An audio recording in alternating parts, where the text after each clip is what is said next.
Good afternoon or good evening. Good evening, everybody.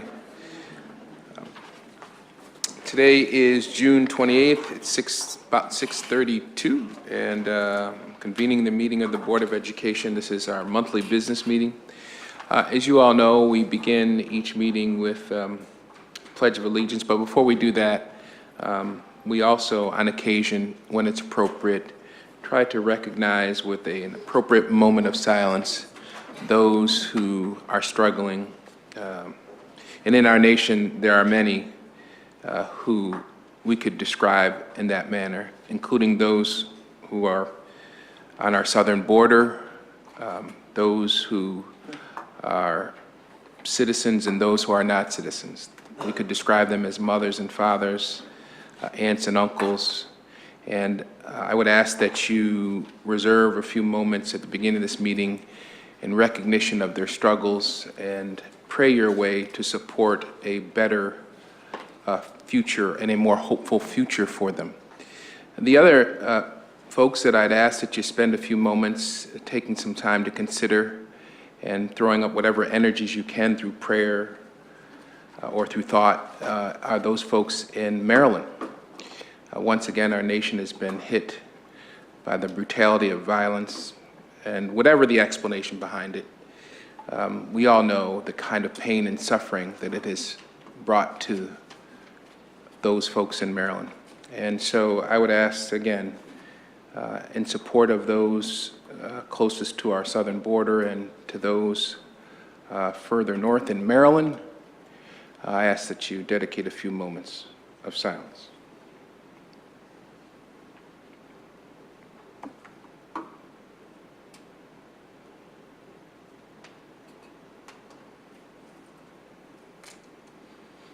We have a country that brings support, sometimes not as quickly and as often as it should.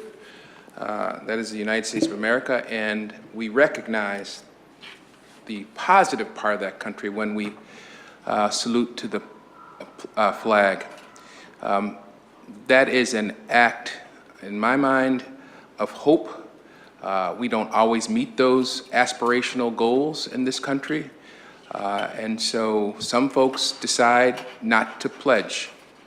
And I could certainly understand under the circumstances, particularly what is happening to folks, again, closest to our southern border, why you might not want to. But for me, when I look at that flag, I'm looking at what America should be. And, but for the record, I get it if someone decides to take a knee or not stand up. And in America, that's your right. That's your absolute positive right. And don't, you young people, you athletic scholars, don't let anybody, us old folks, we're gonna think what we're gonna think anyway, but don't let anybody tell you any different. You wanna take a knee, you take a knee. Because you know what? In America, you can do that. There's countries where you can't. So, I'm going to stand up, but it's up to you if you don't want to. And I'm going to ask a young person who enjoys the Pledge of Allegiance and appreciates the aspirational part of that pledge to come and join us at the mic and lead us in the pledge. Is there any young person? Hanif, you're not young, man. You old like me, Hanif. Is there any other young person out there who would like to lead us in the pledge? Right here. Yes, there we go. Let's give her a round of applause. Two young ladies, a young man. All right. There's three young folks. All right, we'll take our lead from you. I pledge allegiance to the flag of the United States of America and to the republic for which it stands, one nation, under God, indivisible, with liberty and justice for all. Thank you. Let's give them again. Hey, could you tell us your names and what schools you go to, just so we know? I'm Regina Walters, and I go to East. All right. I'm Angelina Simmons, and I go to East. I'm Gregory Tucker, and I also go to East. All right, East representing, Sean. All right. Okay, thanks again. Let's give them a round of applause. We really appreciate you young people. I need a motion to approve the business minutes from May 24th and June 26th. Motion. Been moved by Commissioner Second LeBron, seconded by Vice President Powell. All those in favor say aye. Aye. You know, folks, we got a pretty low, I want you to feast your eyes on this. This doesn't happen too much.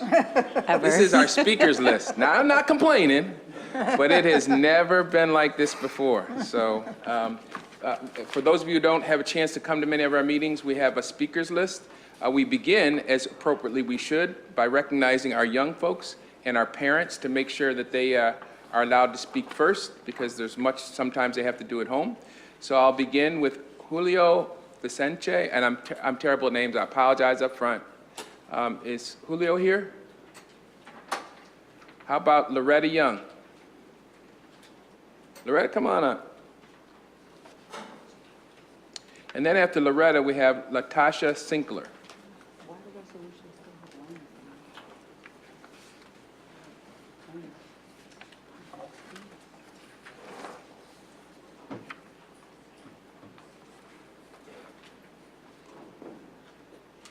Is it this one? Yep. Is the mic on the podium working? Oh, no, it's not? Okay, so I'm sorry. Yeah, you gotta use that one. Sorry about that. Don't get me confused. I'm sorry. Good evening, panel. Good evening. My name is Loretta Young, and I'm here on the behalf of Latasha Sinkler. And she's my daughter. I'm here to represent her on how it was that she was treated in her job duty. And I don't think she was given a fair chance within her 90 days probation period or her year probation period, if I'm not mistaken. She only had 40 days to prove herself, which my daughter is a very hard worker in the district. She's a great product of this city. Her daughter is a very smart young lady, which is go in the city school district. She's in the young school college over at MCC. She's only 16 years old. Her GP is 4.4 rather. And I'm also a grandmother where I have two granddaughters who went ahead on and finished college. They have their masters. One is in New York City and one live in Virginia. One is in criminal justice and one is a bilingual teacher. And I think as a mother and a grandmother, I represent the city school district also, that I worked there for nearly 35 years. So we all are a great product of the city school district. Not trying to send our children out in the suburban area. I wanted, as a single mother and grandmother, to keep my kids here in the city. So I just asked the board to just look at her paperwork that she sent in and give it into consideration that she keep her job. Thank you. Thank you, Ms. Young. Ms. Sinkler?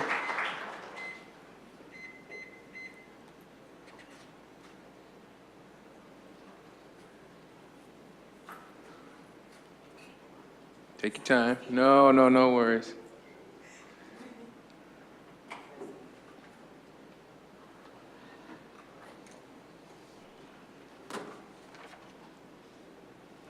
Good evening. Good evening. I'm here to ask about in person the appeal for my position that I did have as an SSO to be reinstated. I sent out the letters to you all. I don't know if you received it or not, but I just was asking if you can look more into my letter and what I have wrote, and that here I am now, seeing who I am, that you don't vote on the termination of a probation because only had 40 days of the time to be on the position, but I didn't get the training, the necessary training that I needed was working inside the school as a SSO. So I'm just asking if you can not vote on determining my probation, that I still stay there as a SSO. Ms. Sinkler, and for those of you who don't know, the board is kind of looking very stoic here because what you probably know and some of the folks out there don't know is we're not allowed to publicly comment on personnel Right. matters. So all I can tell you is offline, when this microphone isn't on, somebody up here will probably asking, where is this at? And if it's necessary, and someone thinks it's appropriate, we'll have what is called executive session. And we'll talk about it, not in front of these mics, not in front of anybody else, because that's what the law requires that we do. So no one here is going to respond to what you're saying. It's not that we don't care, but you know. Okay, all right. I wasn't expecting to. Okay. So that was it. All right. I just came on just to say something in person. Thank you very much. Thank you. The next person on our speakers list is Dr. David Anderson.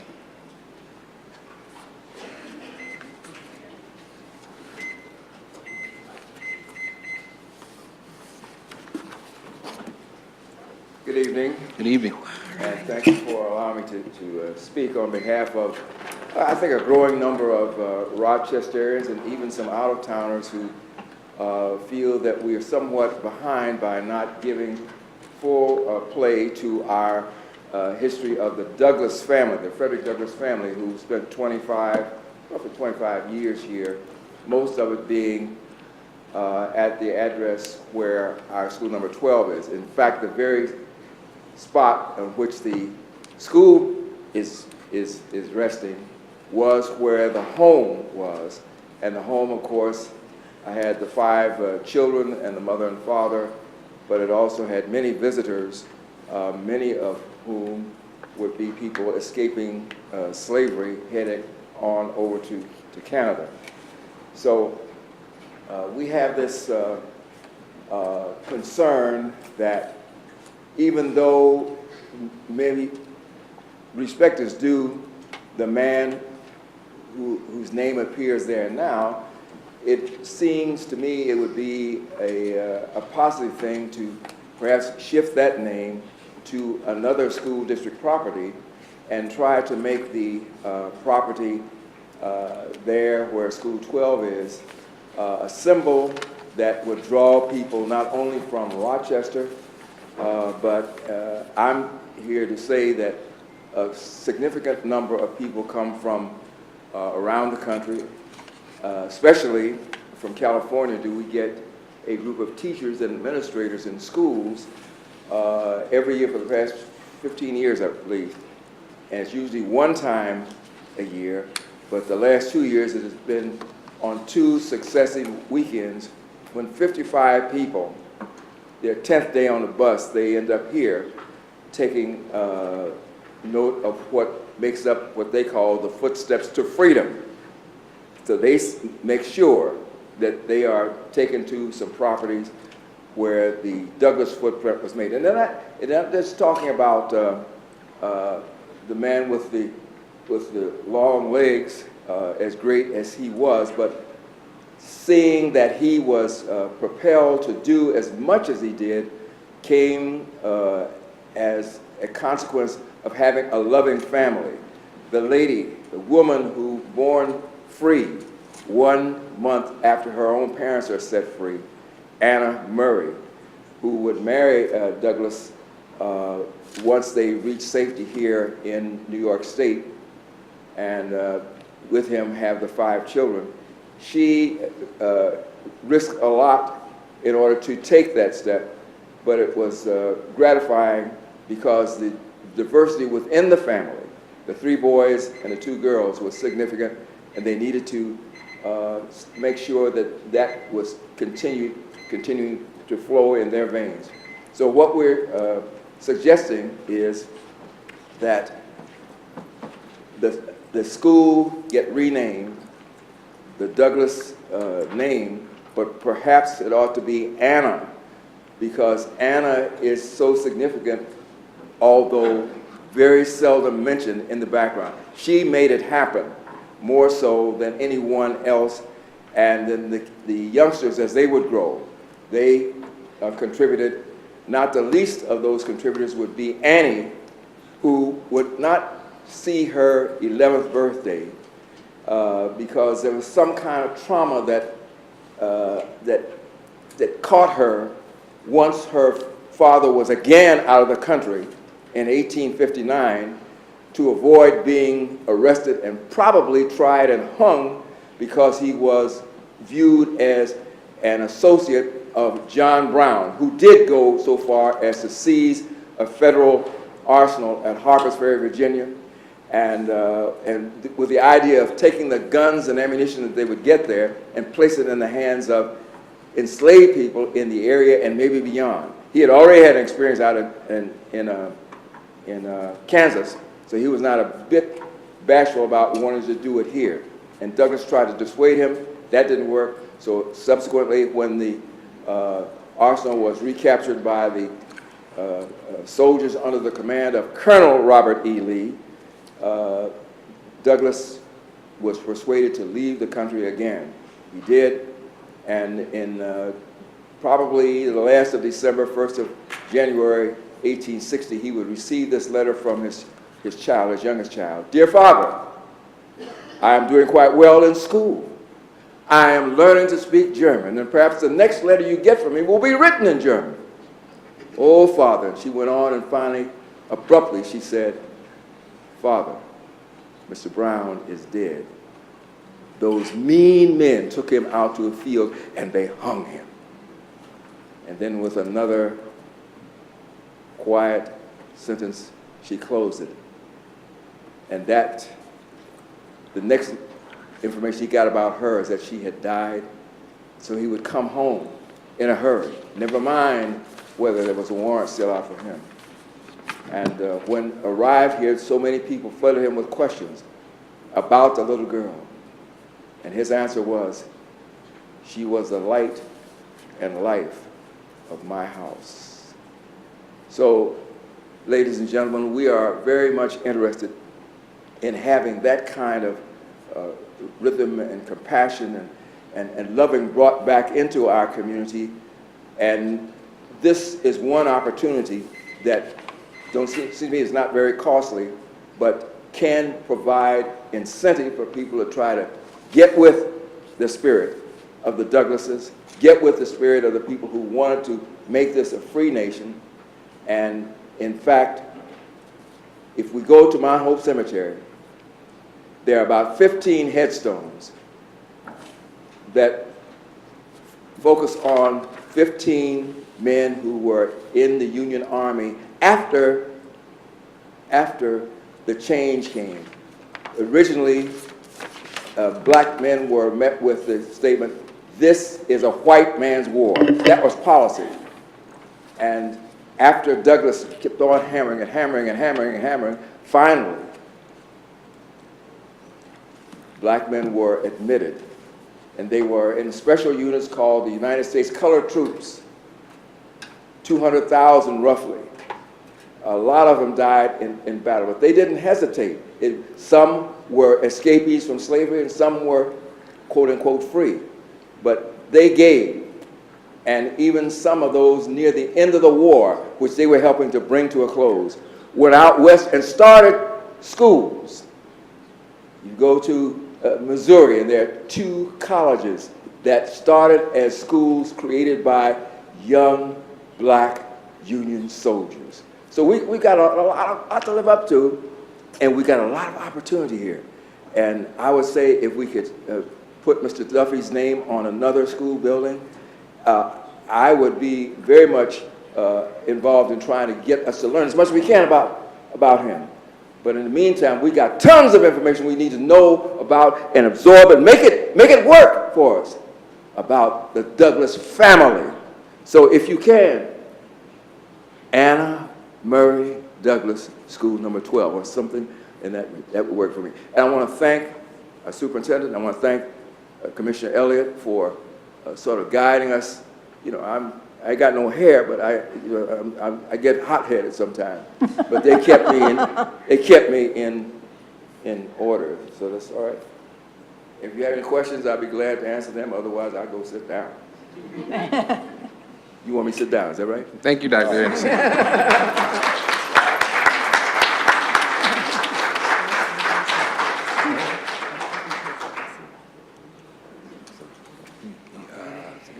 Yeah, yeah. Now we're at that portion of the agenda where we take superintendent reports. Dr. Nelms, would you mind going first?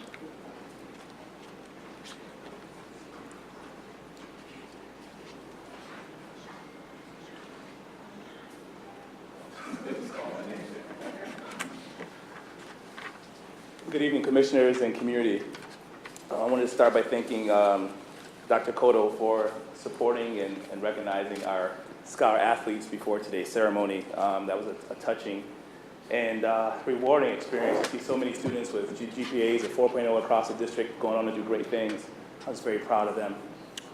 Tonight I want to give an update, kind of a year-end update of East, and I want to end with a group of 8th graders who want to talk about their experience in DC and thank the board for their support and allowing them to take that field trip out of town.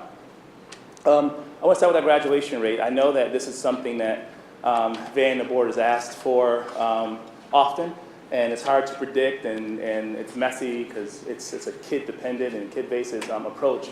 But I want to take some time to thank Marlene Blocker, our high school principal, upper school principal. She is one of the most tenacious leaders I've ever worked with, and I feel like often for, in making sure that she accounts for every kid and make sure that our counselors are doing the same. And so you'll see that the projected rate in August hasn't changed since January. She starts tracking those kids as early as freshman year, and I'm proud to announce that at the end of June, we will have a little over 51% of graduation rate, and by August, in the end of August, we should be close to 60%. And that's the same numbers we gave you all several months ago. And so, so kudos to her and her team. And she's not here, taking some well-deserved time off. I told her she must take time off because I need her again next year. This is not.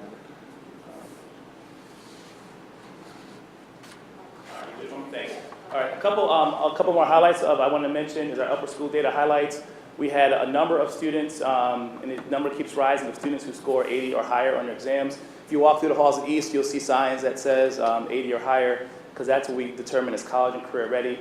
And we're starting to see more and more kids retake exams to get interest into more prestigious colleges and earning scholarships. I'm not going to read through each of those lists, but you'll see a number of students with 80 or above and 90% or above on their reading exams. The seal of biliteracy is a huge accomplishment for students who show proficiency in more than one language in New York State. We work closely with the Bell and his team to ensure that those students are receiving the endorsement that New York State offers. You'll also see the CTE endorsement, that's Career and Technical Education. Two of the students who were recognized today, India, the young lady, was in our TLI program. She's going to Buff State to become a teacher. And the young man was in our optics program. So he's going right from high school into the optics field with the company he's been interning with throughout high school. So you'll see those, and also you'll see a number of students who are in different types of societies. Next slide, please. We also are being more diligent in tracking what students are doing after high school, so we can keep them connected. We've been successful in hiring 2 students back into our building as teaching assistants to work in the CTE program, but many of our students have been accepted into 2- and 4-year colleges. The military has been a huge bonus for some of our students, as well as work in other training programs. This is self-reported data. We really are trying to make sure those student profiles are not only completed but followed, and we can see how our students do beyond East and how they contribute to the community as a whole. Next. We're also looking at different students who are preparing them, who are earning college credits. And so we know that for many parents, any credit that's paid for by us is a cheaper bill for them. So we have students who have earned 4 college credits or more to local schools. We have a partnership with MCC and Buff State and trying to make a tighter connection between our school and Buff State for their teaching program. We're also establishing some programs with the School of Nursing at U of R, as well as other types of programs with area organizations. But what's also new, the last bullet there, is we have 3 interns who are going to be working at the Memorial Art Gallery this summer. They're paid internships for students. There's also 2 at with the RTS, 3 at Rochester Optical, and there's going to be 8 students working at East this summer supporting the FMP project.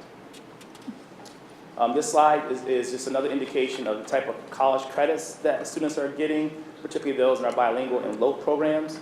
You'll notice on the far right column, you see there were 176 dual credit credentials earned in 2016-17, and then you see a decrease. That decreases because for years, we only pushed our Spanish dominant students into Spanish dominant credentials or courses, and we decided to give them a fair opportunity to be in all courses. So you'll see them taking other type of AP courses that don't necessarily result in a bilingual or LOTE dual credit, but they are taking more AP courses, and that's why you see the number of credits earned increase from 131 to I think that's 282. I don't have my glasses on, but that number increased. You'll see how that changed between those two columns.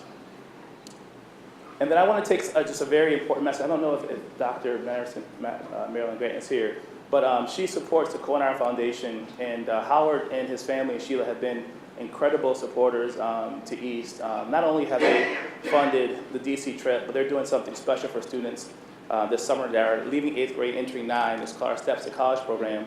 And they're going to track these kids for 4 years and put them on college campuses every summer for 2 weeks. And every summer, they'll pick up another 30 students. And so within 4 years, you have 120 kids all over Monroe County on a college campus learning about college life. And their parents are enrolled in classes to learn about financial aid so they can get ahead of the program and process. And I really want to thank them. They're a new foundation in the community, and they're really focused on trying to help K-12 public non-select schools. And so I look forward to furthering and partnering with them.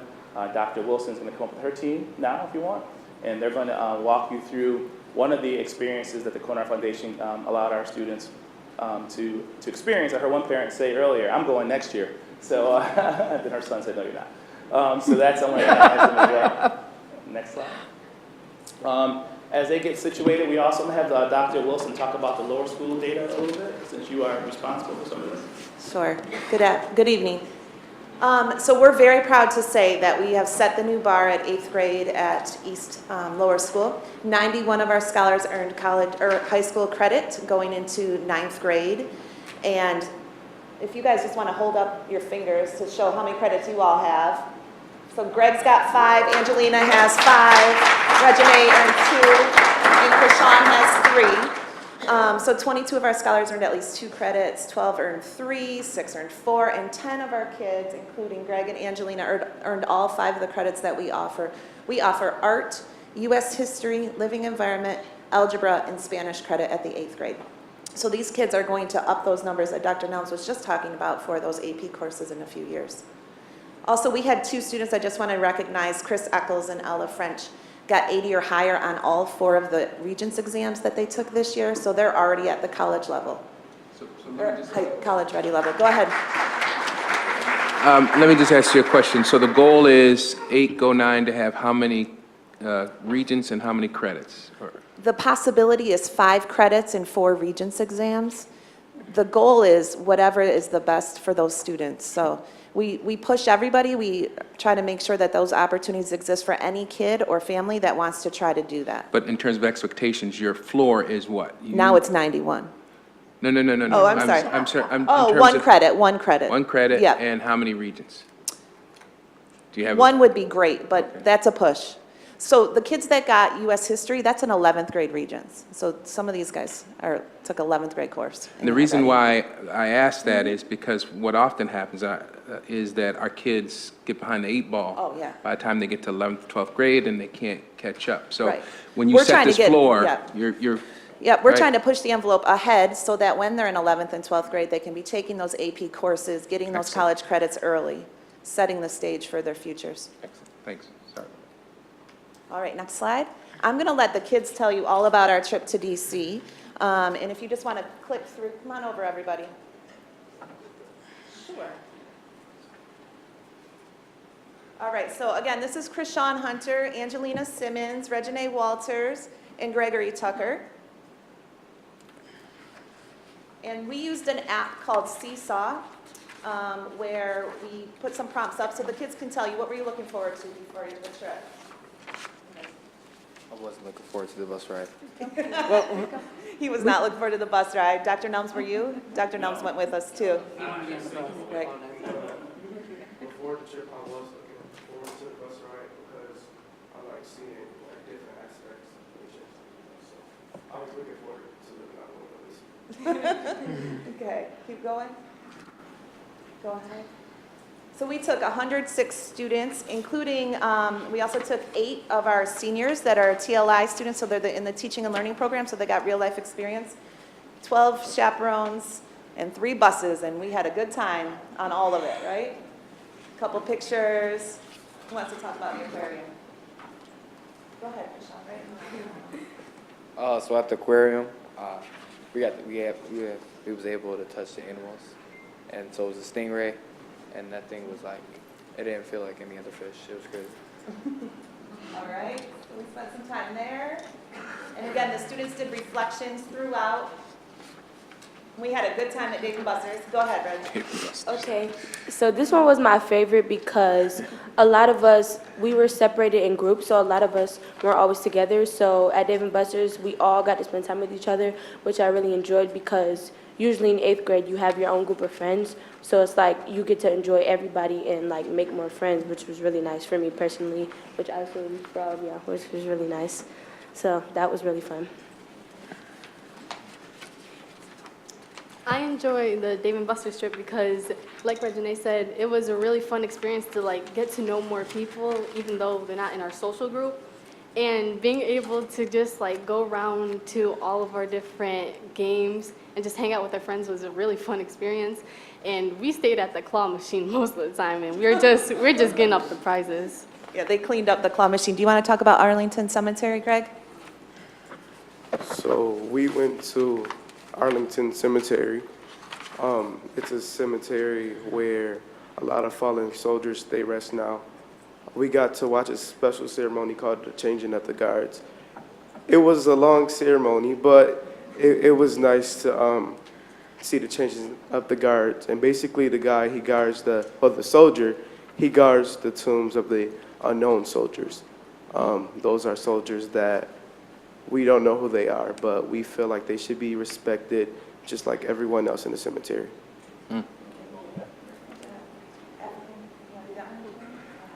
This was actually one of my favorite museums that we went to because it had about 5-6 floors, and when we went there, we learned a lot, and we got more connected to the history behind African American culture, and just being able to learn more about it helped us experience what they went through, and we were able to recognize different people who contributed to helping the African American culture, and just in general, it was an amazing experience.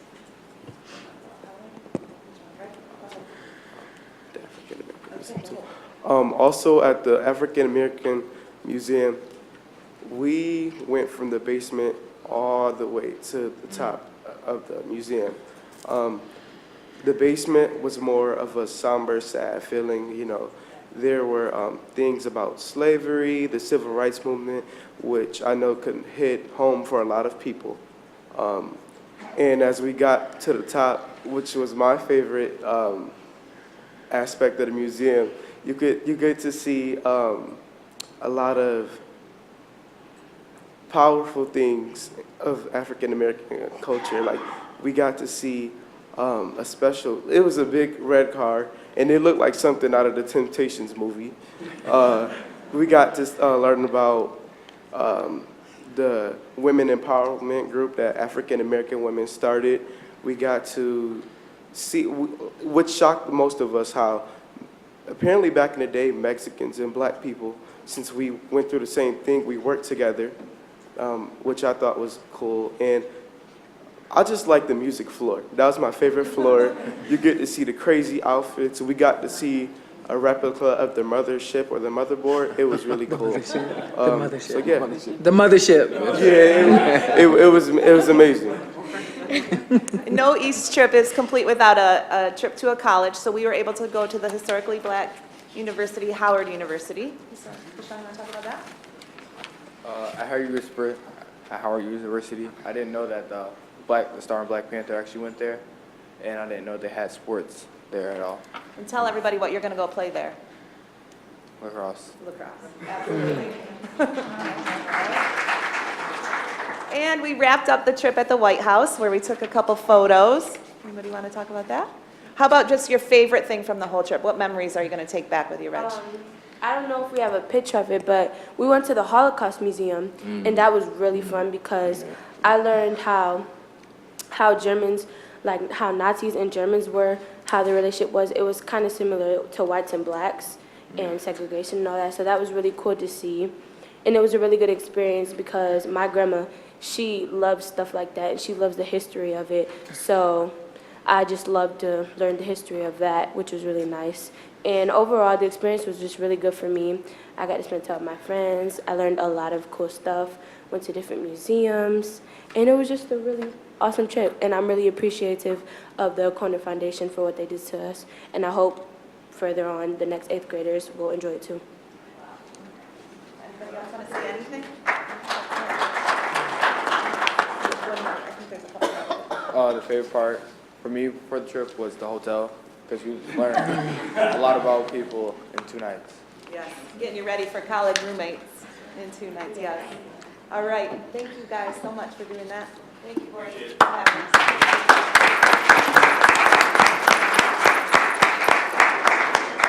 And I am very fortunate to have Dr. Wilson and Marlene Blocker and as our 2 principals. They pour a lot of their blood, sweat, and tears into making sure that every kid matters. And I'm just thankful to have such a powerful team. And Tanya has, on that trip, I mean, people don't know is she wasn't supposed to go. She had a newborn baby, and up until the day of, she said, I'm going to go, and she went, and she was on point the entire time, and it was a very safe and enjoyable trip for all our families. And our families actually, they use the app to communicate throughout the day about what we're doing and sending pictures back, and the parents were also responding back and forth. So we hope to alleviate some of their stress by sending their babies away, for some of them the first time, for 3 or 4 days without them. So that's my report. Dr. Nelms, I want to just sort of piggyback on something that was said at the last meeting. The continued progress, you tell me if you agree or disagree with this, the continued progress of your efforts at East High School are contingent upon, and again, you can disagree with me if you want, a pipeline of students that are prepared when they get to East High School. So you guys strategically decided to have a lower school, which is 6th grade on up.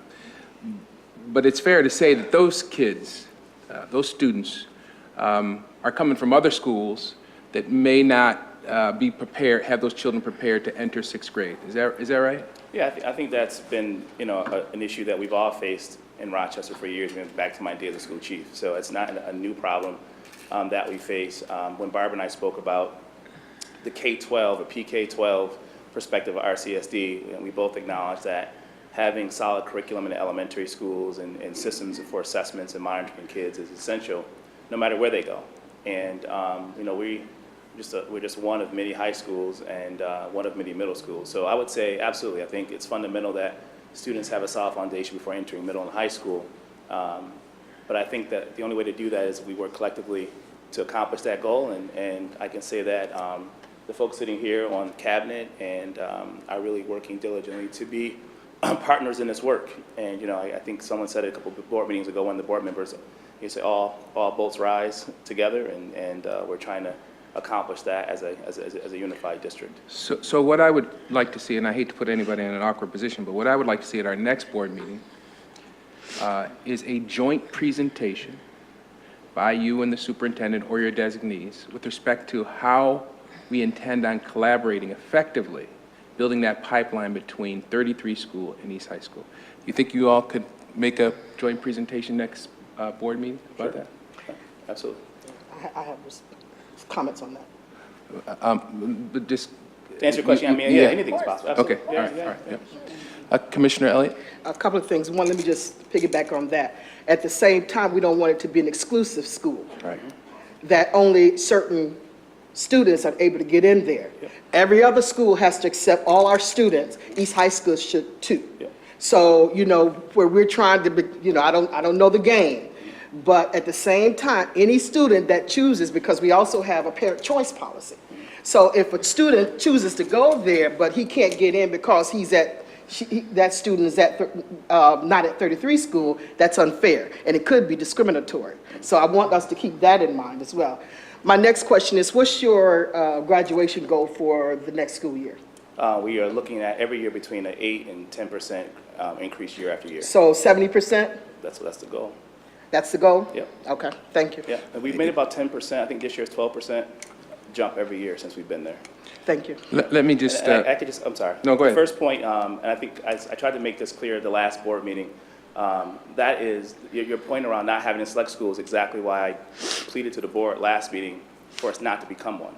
And so that includes having kids who represent the fabric of RCSD being funneled and channeled into the school, while also having choice seats for other kids from around the city. And we have that now. We have less than 10% of our, I think it's less than 10% of our kids. Because those teachers, those administrators need to experience the kind of hard work that every other school experiences. I can tell you Okay. that East is not easier than any other school in the district. We have the same problems, if not more, than any other school in the district. We want to maintain that. And that's why we have resources, so many resources, focused on social-emotional health and family support. And I think that's why we've had the success we've had, because parents feel confident in what we're trying to do, and they feel confident in the school system once again. And because you get that level of money, you should be able to take those who are more challenging. Absolutely. Okay. We're asking for it. That's why we Okay. are asking Thank for you. a pipeline. just a couple quick points. To piggyback on what you just said, Commissioner Elliott, as I've said to Barbara and as I've said to Sean, the whole idea was, I'm a lawyer by trade, and we will not get a responsive ear out of Albany or the federal government unless we can prove what works. So no one is denying that more money is being spent there on social workers, reading instructors, but that was the point. We knew going in that we were going to have to invest in our children, which typically we're not doing in district schools. And so no one is running away from that fact. And in fact, we run towards it, because as a lawyer, I know we cannot, and as you've said, David Gann has said repeatedly, I'm not just going to give you all money, and we shouldn't, but we should support those best practices that work. We, as a community, are developing something that will show our resource providers what works. And if we have the evidence with respect to what works, the idea is we can make an argument that should go to our other schools. Then let me also say, I don't want anybody to have any misimpressions about, I'll just speak the truth here. 33 is no academic playground. They are struggling there. 3.9% of their children are reading at proficiency level. 3.9. So to say we want to create a pipeline between 33 school and East High School is not saying, oh, we're going to feed that school with all of our best and our brightest. That's not what's happening at 33. And let me just say, in a broader sense, strategically, there are those out there who believe that creating a pipeline outside of school buildings, we have pipelines at a World of Inquiry. That's an internal pipeline. But some have thought, Barbara included, that maybe we should try to create a pipeline between two buildings. So that's what this is about. But I want folks to know 33 school is not like saying, okay, we're going to hook up East High School with, say, number 23. That's not what we're doing. Matter of fact, I don't know how 33 stacks up. But again, I was at a leadership meeting, and I'm going to just tell you, I was offended by what I saw in terms of ELA and math scores. I'm sorry. And anybody who would not be offended don't deserve to be up on this dais. So it is not something that we're setting folks up at East High School to receive our best and our brightest. They're struggling there at 33. Thank you for Let me just also follow, I'll just be quiet after I say this. Whatever the research is being done, it has to be authentic, or it won't work. Because there can always be criticism of the research that shows why it was successful, if it's going to be successful. And so that's my concern, that we not lie to the state or anybody else about what we do. I think we've got to prove that we can be successful with any child who's in any of our schools, but not just one school because it's considered, a part of the U of R and what have you. We can't do that because we've got a number of other schools that we still have to make sure that every child in that school is career and college ready and graduates from our high schools. I agree, and I would say I shared this a few board meetings ago. We had our symposium from the center at East. We had over 250 individuals in the community there. The goal was to have 200, and about 130 or so were other RCSD teachers who came. And so I know for a fact that there is interest around what's happening. And we started the entire day by saying this is the good, the bad, and the ugly. Like, we don't sugarcoat anything. There are lessons that we learned from our mistakes and our failure. That's fine. At East, our motto is we say be incompetent, celebrate your incompetence daily. Every day you should make a different mistake. It's the same thing we ask of our students. And if you're not making a mistake every day, then you're not learning and you're not growing. So we embrace that, and we share that.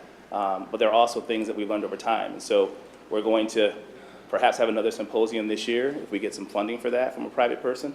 If so, we're going to hopefully partner with the district again and have more teachers come and be part of that. I mean, this is an open book. And there's no gain in us telling half of the story. People have to know that. And I remind folks often that when we entered East, only 4% of our special ed kids graduated in 4 years. 4%. And so it wasn't a place where there was a lot of success. And those same students are sitting and graduating year after year because we took them out of self-contained settings, had them included with their peers with additional support. So, I mean, those are lessons that we can tell. But thank you. Commissioner LeBron? I just kind of want to piggyback a little bit what Commissioner Elliott was also talking about, and I talked about this at the last board meeting too. And first, let me just say, this is not an attack to East or you, Sean, because I think you guys do put in a lot of work and do incredible, Yeah. However, I do want to mention the fact that you do have a decline in your special education. There has been feedback from both internal and external, both parents and staff, about how East can sometimes select which special education students they're going to accept or not accept. Factually, this is not up for debate, because factually we can look at where the number of special education students enrolled and bilingual students enrolled in East was 4 years ago, last year, the year before, and now. So I'd be curious about those actual numbers internally, and I'll make a formal request to pull up those numbers to do some side-by-side comparisons. And I also just want to recognize that in speaking to what Commissioner Elliott was saying, it is a smaller population overall at East High School. So when you have an increase in a smaller population, it's not to take away from the hard work that you guys are doing. I like to be real about the actual numbers and what they really look like in comparison to other schools as well. So I just want to put that on the record. And I'll say that I'll defend those numbers, and I continue to do so. When we entered East, there were about 12 kids who left East who were special ed because they chose to stay in self-contained settings. Although we made that known to the district that they were leaving in May, they weren't placed until September. And that's where the rhetoric began about us displacing and replacing students, which was unfair. That's how it began, the rhetoric began. And we have over 25% of our students are bilingual. We have 19 different languages spoken there, and our special ed rate, since a few months ago, was close to 15%, which is average for the district, higher for bilingual, and higher for ELL. So, and then the percents of graduation, regardless of the end, the percent remains the same. And I'm not attacking or being defensive, but I will say that, I said this last time, it's, instead of us focusing on what's working, and not talk about you, Commissioner, what I hear in the community is people doubting, and that's incredibly frustrating, because not one person has set foot in the building, often, people who are making those criticisms. And so I invite the board, I invite the community, I invite whoever wants to come in and see what we're doing. And many people come. Unfortunately, people who come they're from the other Monroe County schools and from other states. We've had Chicago there, we've had Cleveland there, we have other places, people who are coming to see what we're doing. And I think we're missing an opportunity to focus the conversation on modifying, replicating what we're doing, as opposed to discussing other impressions around why that's happening. And I just think that's a shift in focus for the district, I think. We haven't done that historically, where we coalesce around something that's working and try to put our energy into replicating it. Unfortunately, we've spent a lot of unnecessary energy defending, and I think that's not time well spent.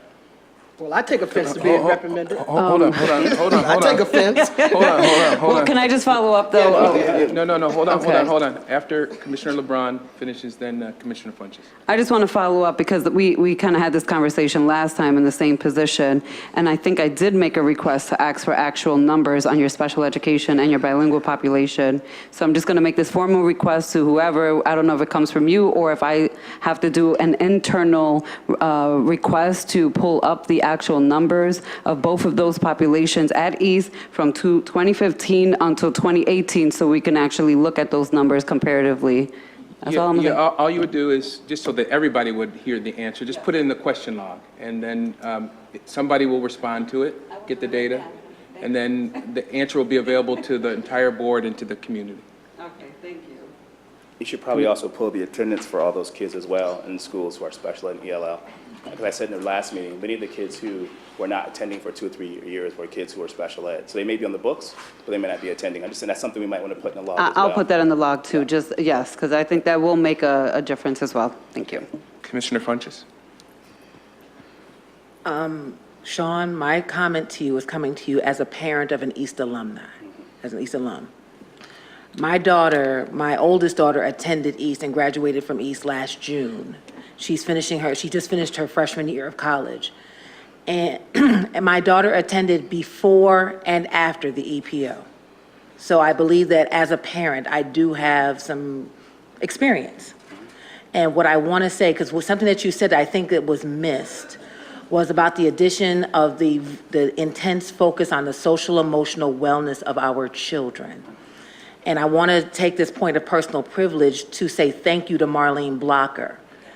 Because when my daughter was a student at East, now my daughter was one of those students who went into 9th grade with 5 credits. So she was set up well. She had some experiences that made it so that when she got 11th, go 12, she needed some extra support.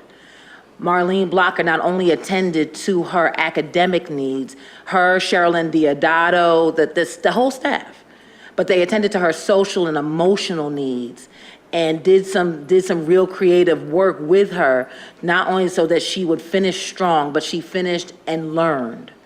So my thing is, I want to say, as someone who has walked the halls, someone who has been there and has had that experience, I'm not saying that any of these other things that are being said are not true, but what I'm saying is also true is when what my daughter had said to me repeatedly, now they're just happy that we come. They're happy that we're there. And that makes me want to go to school.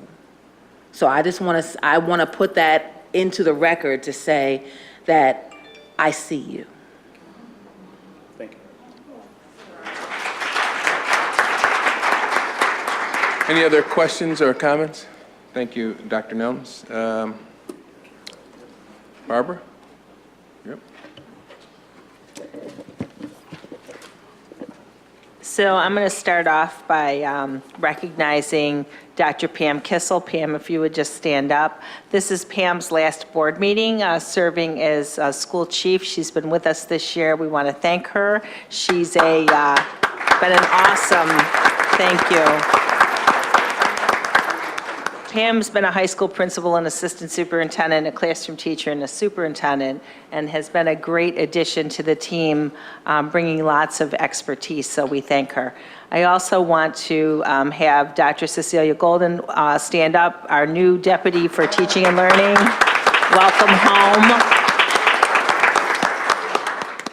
In her first board meeting. I'm going to be brief with my remarks this evening because I'm going to turn over some of my time to Anne Marie Lehner, our Chief Information Officer, and Amy Shavy, our Chief of Leadership, who will be updating some important information. But I want to start by thanking the commissioners and the entire staff, principals and support staff, parents, community members, for all of the effort leading up to the end of the school year. I want to highlight our students who achieved great things. The end of the year is a great time to recognize them, and starting with the annual salute to Black scholars. The Urban League of Rochester's annual dinner celebrations, always a highlight, and I was very, very pleased this year to attend the event on Tuesday, June 12th at the Convention Center. What's fun is having graduates and adults, including the Brockport superintendent, who were Black scholars themselves when they were students in the city of Rochester graduating. And it's great to see how much this means to students to get honored with this kind of recognition. Lots of incentives here for students who achieve and maintain a B or better average throughout high school. I also want to thank President White, who was at the event, and he provided a Samuel V. White Memorial Scholarship. So thank you, Van. I'd also like to congratulate all of our recent graduates and families, again, everyone in the community for supporting our students. It is such an honor to attend year-end activities, whether they're moving up events with kindergartners, Commissioner Funches and I attended one of those, and all of you commissioners know that you joined community and parents to celebrate everything from our little ones moving up to our commencement ceremonies at high schools. So again, we congratulate all of our students and appreciate this special time of year. We celebrated over 1,000 graduates district-wide at our ceremonies last week, and our preliminary June results show a continued slight increase in overall district graduation percentage rate. We thank East for their generous contribution to that rate. We continue to see variations between our schools, and we know that we have to monitor now very closely the close to 200 students who remain eligible for graduation in August. Chief Amy Shavy in the Office of Accountability, as well as the school chiefs and principals, counselors, and all hands on deck are working this week to identify every student using the new ROC 3D student progress trackers. They're matching course standards and exam needs with students directly to summer programs, identifying where potential gaps might be in preparatory programs for August Regents exams, and closing those gaps in real time so that we have no student who cannot access what they need to achieve August graduation if it's indeed within their reach. I also want to thank Anne Marie, who's standing, and Ray Martino and Jing Che, if she's here, teachers, counselors, cabinet members, building principals have all been providing feedback this year as our ROC 3D data system has been built out. As you know, school profiles were designed last year. They were piloted last spring. They've been used throughout the school year to adjust interventions. These trackers allow each principal and counselor and school team and chief to monitor every student by face and name. And the entire ROC 3D progress tracker system helps really ensure accurate information is at your fingertips and ensures approved overall accountability. What we're going to show you tonight is the district level early warning tracker and dashboards that will allow the Board of Education and the community to see progress on the district comprehensive plan in real time. The dashboards will allow board members in the community to look at district and school progress on attendance, suspensions, credit accrual, and reading and math performance, and the data is refreshed nightly. What this means is for the first time, you're going to be able to look at the progress tracker, and for each indicator, you're going to be able to drill down and see a rank order of schools in the district on that indicator. So this will allow us to monitor schools and the district against the kinds of standards rather than waiting for quarterly reports. So I want to have Anne Marie say a little bit more and demonstrate with Amy. We're going to do some more training, but maybe you could talk about the plan moving forward, especially the intense focus on training, practice, and coaching throughout the year so that we can make sure that these trackers are actually used and are making a difference for our students. Sure thing. Good evening, everyone. So as the superintendent mentioned, what we have had in place for a year is what we called the school profile and the student progress tracker. And what that is that has allowed schools, principals, and teachers actually to drill down to every student. And those models were actually defined for us by our school principals and assistant principals, and what data they needed to use and see in order to, have things identified for them up front so that they knew which students were off track or which students were at risk. And that actually drills down to the student level information, so every student by face and name. But what we've done now is we've kind of taken it to another level. And what we're doing is we have what we call KPIs, Key Performance Indicators, which are the goals that are in our district comprehensive plan. So we have created KPIs, Key Performance Indicators, that actually measure our progress towards achieving our DSIP goals. And those are now available within the district, really just available. We've only made that active about a week ago. And will be available for the community externally from our district website. And those will be available at the start of school. The reason they're not available now is because it's the end of school. And so the data isn't changing every day because school is not in session. So, but it will give us time this summer to really prepare everyone internally on how to use these key performance indicator dashboards. And so this is just a picture. Mercedes, if you can go back one slide. So these are the key performance indicators that we are measuring that are part of our DSIP goals. And there are 8 indicators, and they are NWEA. The reason we are using NWEA is because that is a predictive measure towards how we will do, how our students will score on our New York State exams. So we have predictive measures. We have 3 different predictive measures, ELA and math. And we also have our students who are on track for credit accumulation. That's another indicator that is in our DSIP.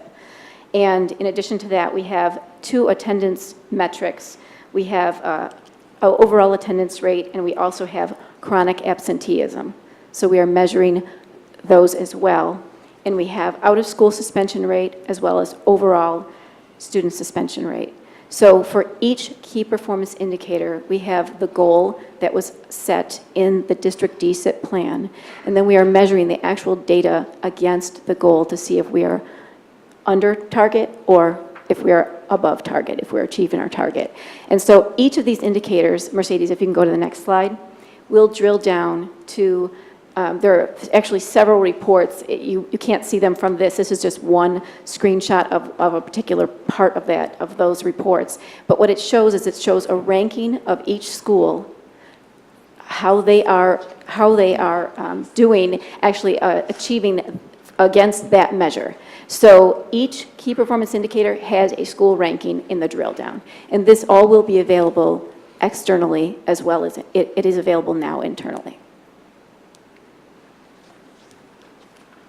Okay. Amy, do you have anything to add? So good evening, Commissioners.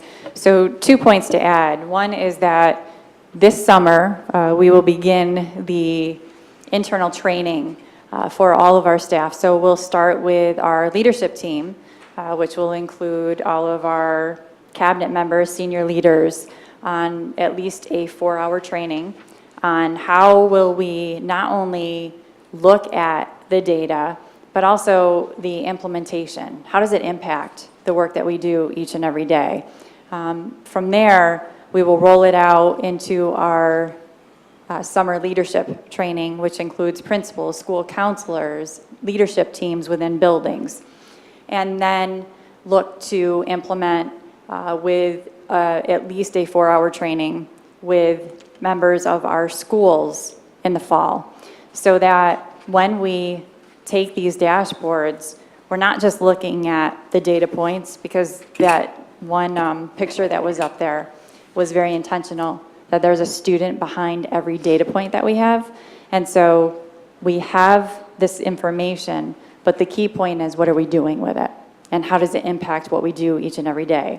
So the other piece is, starting this summer, and it's not something that we just started, but a very, very aggressive look at the potential students, as our superintendent had said, that we will be looking at central office as well as within the schools, of those students that we believe are within striking distance for crossing the finish line in August. Questions? Yeah, I have a few questions. Who's going to actually be inputting this data, and who's going to be responsible for any errors in the data? So day to day, I know you guys said it's going to be refreshed every night, but who's actually responsible for data entry for every school? So the data entry, the data is actually coming from our student information system. So it's coming directly from the student information system. Teachers' grade books. Teachers are grading, applying their grades as the grades roll up into marking period grades. Those are in the student information system. All of the information is not being entered by any one person. It's coming directly from our student information system. Every night it is refreshed, every night. Well, can I just add, you guys had another system where parents were notified of their children's grade through email, and oftentimes I would get 0 grades for my child because a teacher would enter that they entered something, but sometimes there was an error, and sometimes there was no grade to enter, but they were required to do some data entry. So I would then get an email saying my child's grade was 0, and that caused a lot of confusion for me as a parent. I just want to understand if there's going to be some type of hard stop on those type of data entries. So if there is no data entry and you're refreshing every night, is there a hard stop built into the system to identify that there's just no data entry to be entered? The other piece of it, again, is who's, so the teachers are responsible and they don't do it, who's going to be responsible for that oversight and making sure that it does get entered? So we have different data points. We are measuring students who are on track towards achieving their actually completing their courses. We are measuring by marking period. We are measuring by credit accumulation. All grades must be in order to produce report cards. But I think what you're speaking about are the grades within the marking period. So as assignments are entered, teachers may or may not be applying those grades, entering those grades in their grade books in a timely manner. I think that's what you're speaking about. And so you, as a parent, may have gotten notified if there was an assignment out there with a due date and yet there was no grade entered. So we are working with our teachers in order to actually ensure that there is more, upfront entering of grades, actually timely entering of grades, and not just grades, but assignments.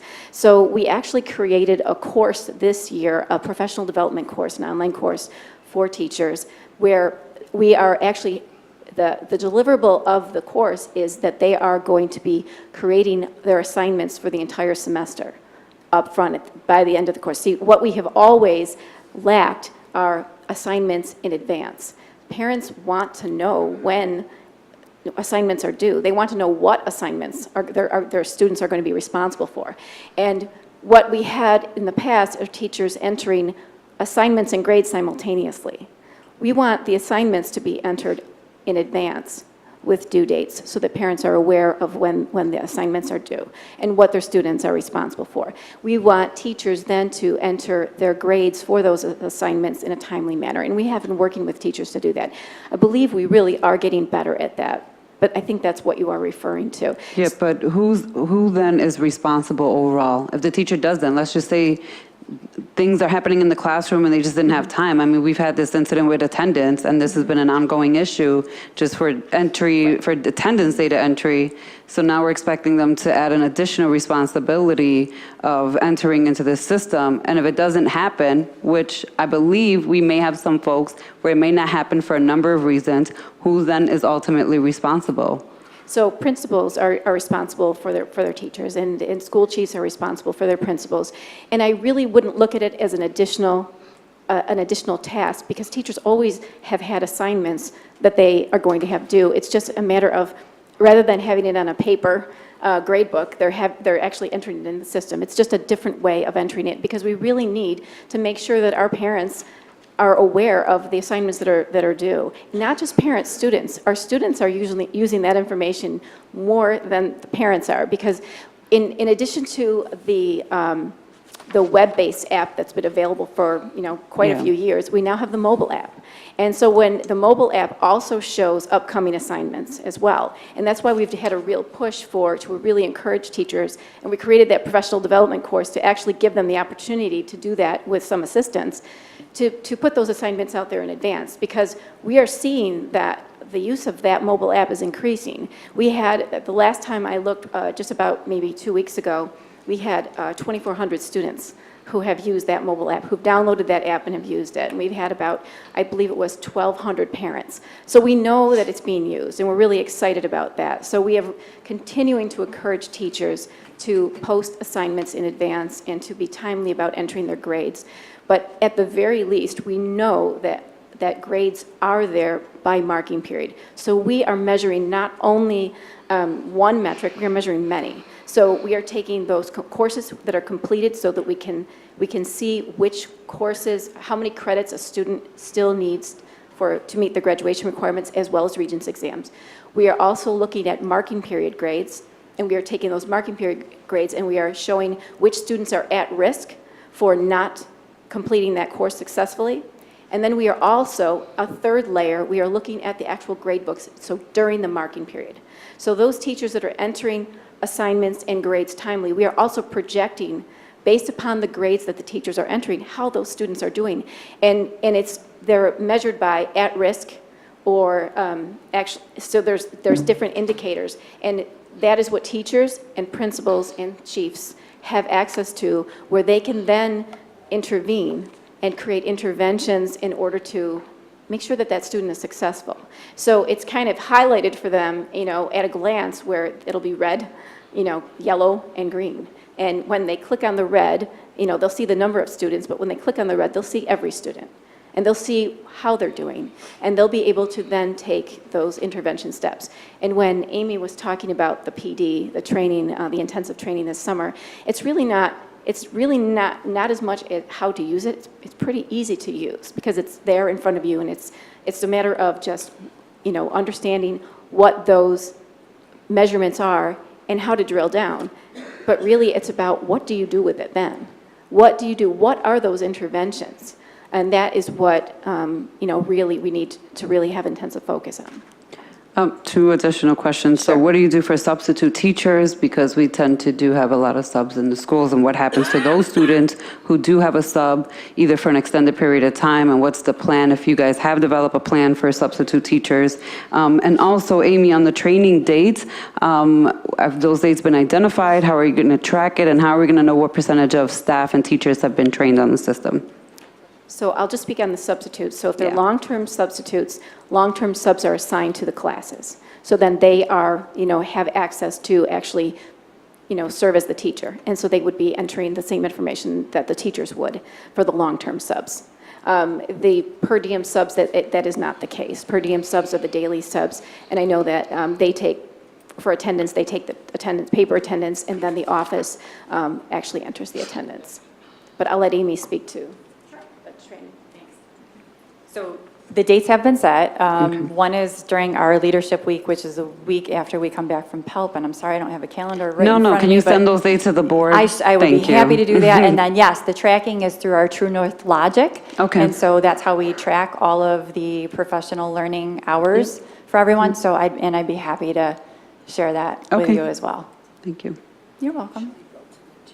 Any other? Okay. Okay. No, I'm good. Thank you. Thank you.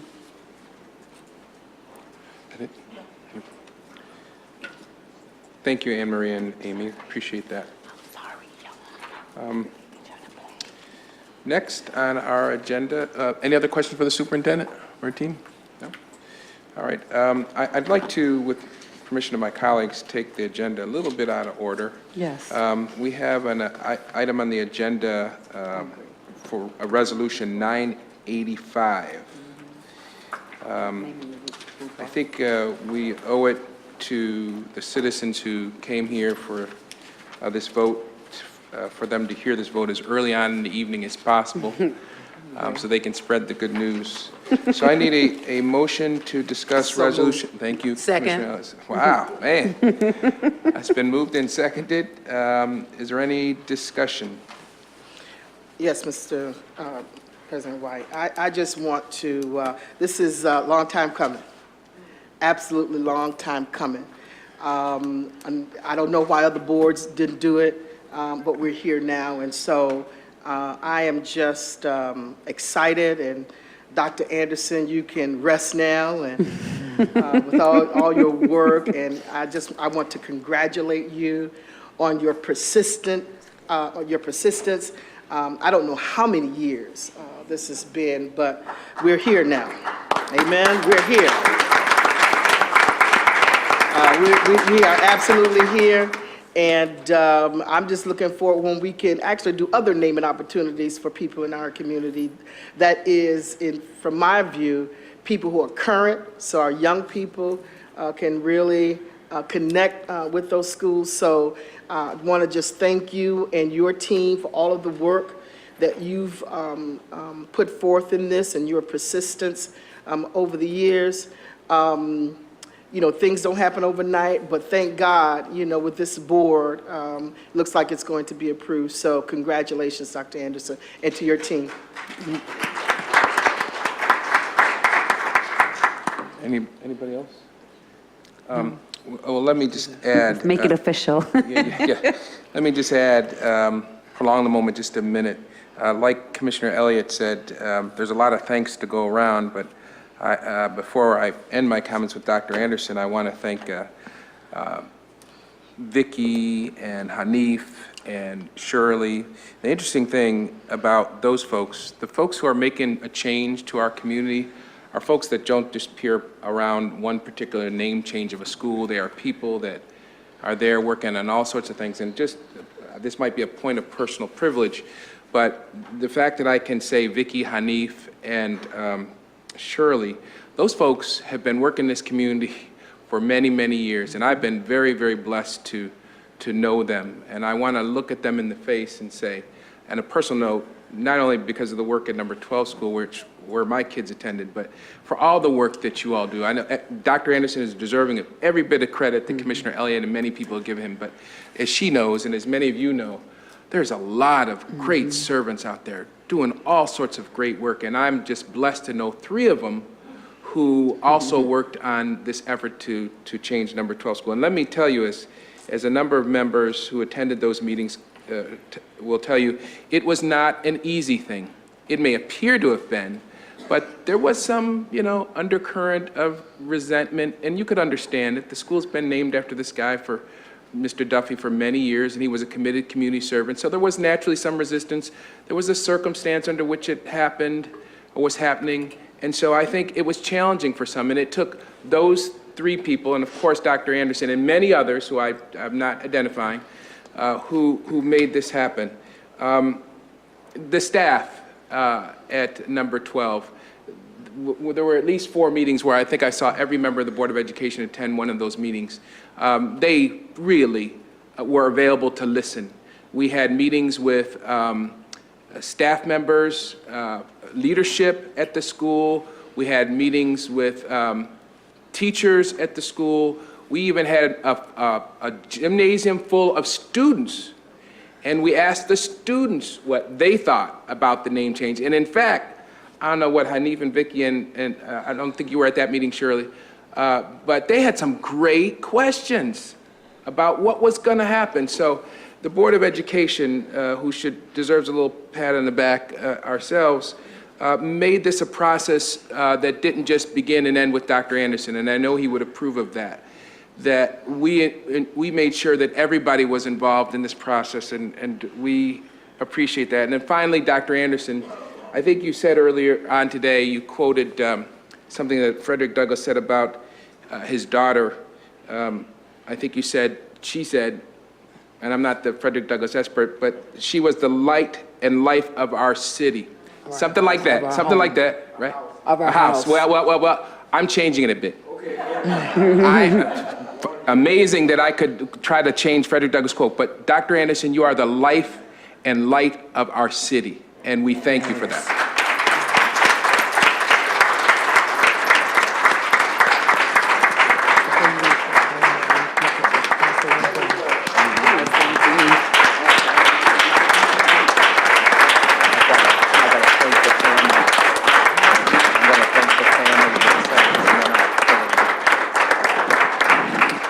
Call a question, Mr. President. But before I do that, I know that Commissioner Funchess wanted to say something, but I did want to, I meant to say, lastly, the family of Frederick Douglass, the descendants of Dr. Frederick Douglass, have been supportive all along the way, and we cannot thank you enough for lending your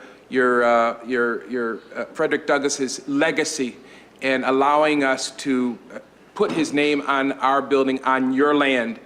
And the inspiration that they have provided at every one of those meetings has not only extended to giving us the use of his name or Anna's name, but also saying we want to contribute to how that building operates and how that legacy continues. So can we give the descendants, all of them, a round of applause?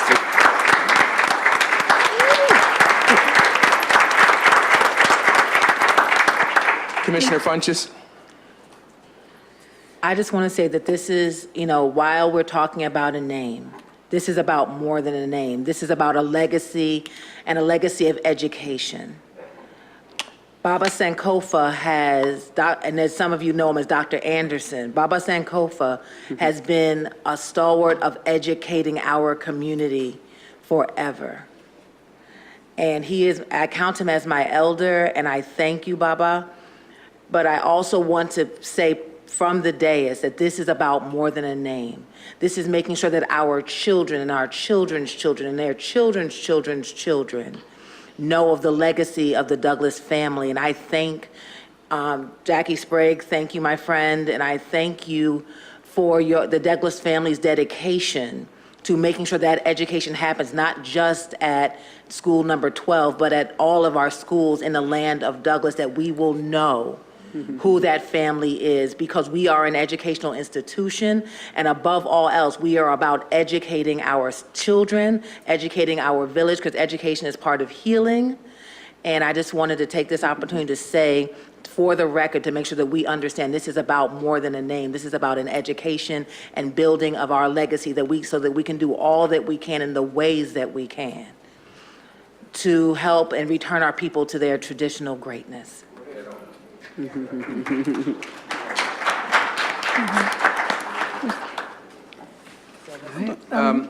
President. So, Mr. yes, yep.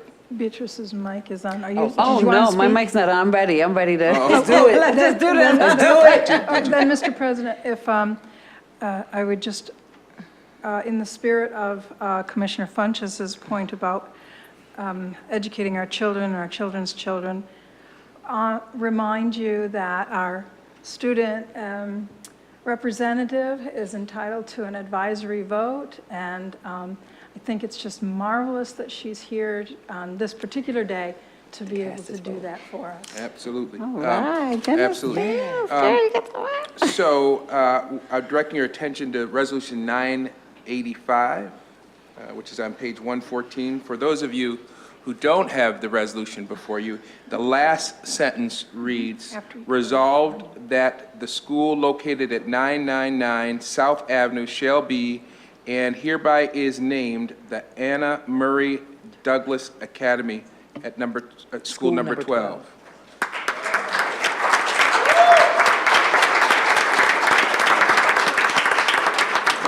All those in favor of resolution, well, I'm going to take the advisory vote afterwards. It usually goes first. Well, I'm going to take it after. Well, but I'm going to take it afterwards. All those in favor of resolutions 985, say aye. Aye. Any opposed? Our student rep? Aye. All right, all right. So, we don't get many opportunities like this. So what I would ask is that if someone could take a picture of Dr. Anderson and even anybody else who feels like they want to record this historic moment. We're going to take a picture up front. We're going to take a quick break, so let's take a picture, everybody. Come on. Thank you.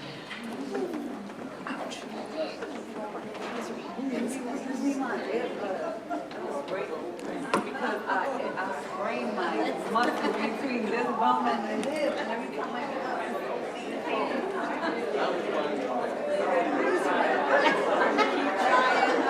but I'm gonna go get chiropractor.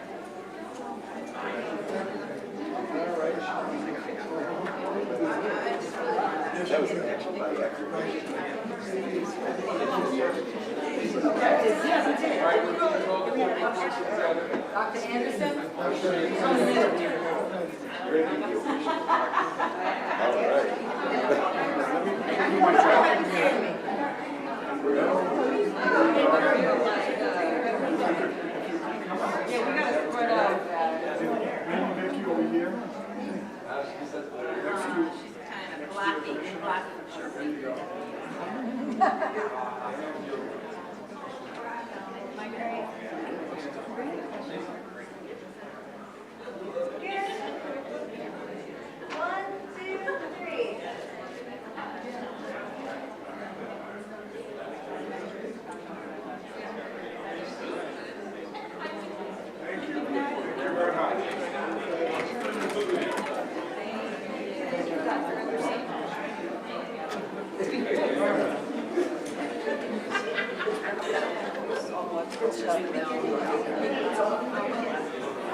Thanks, John.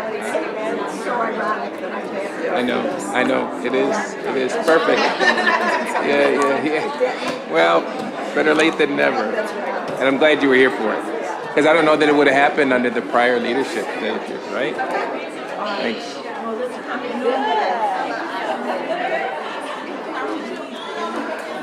All right, enough of the lovey-dovey stuff. Let's get going.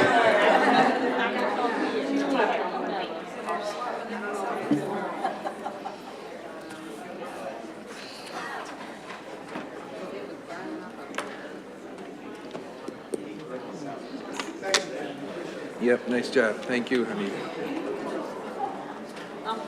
Yes, ma'am. Can we let the bilingual council present because they have a report and Oh, then yeah. we can continue, please? So they're not also here all night? All right.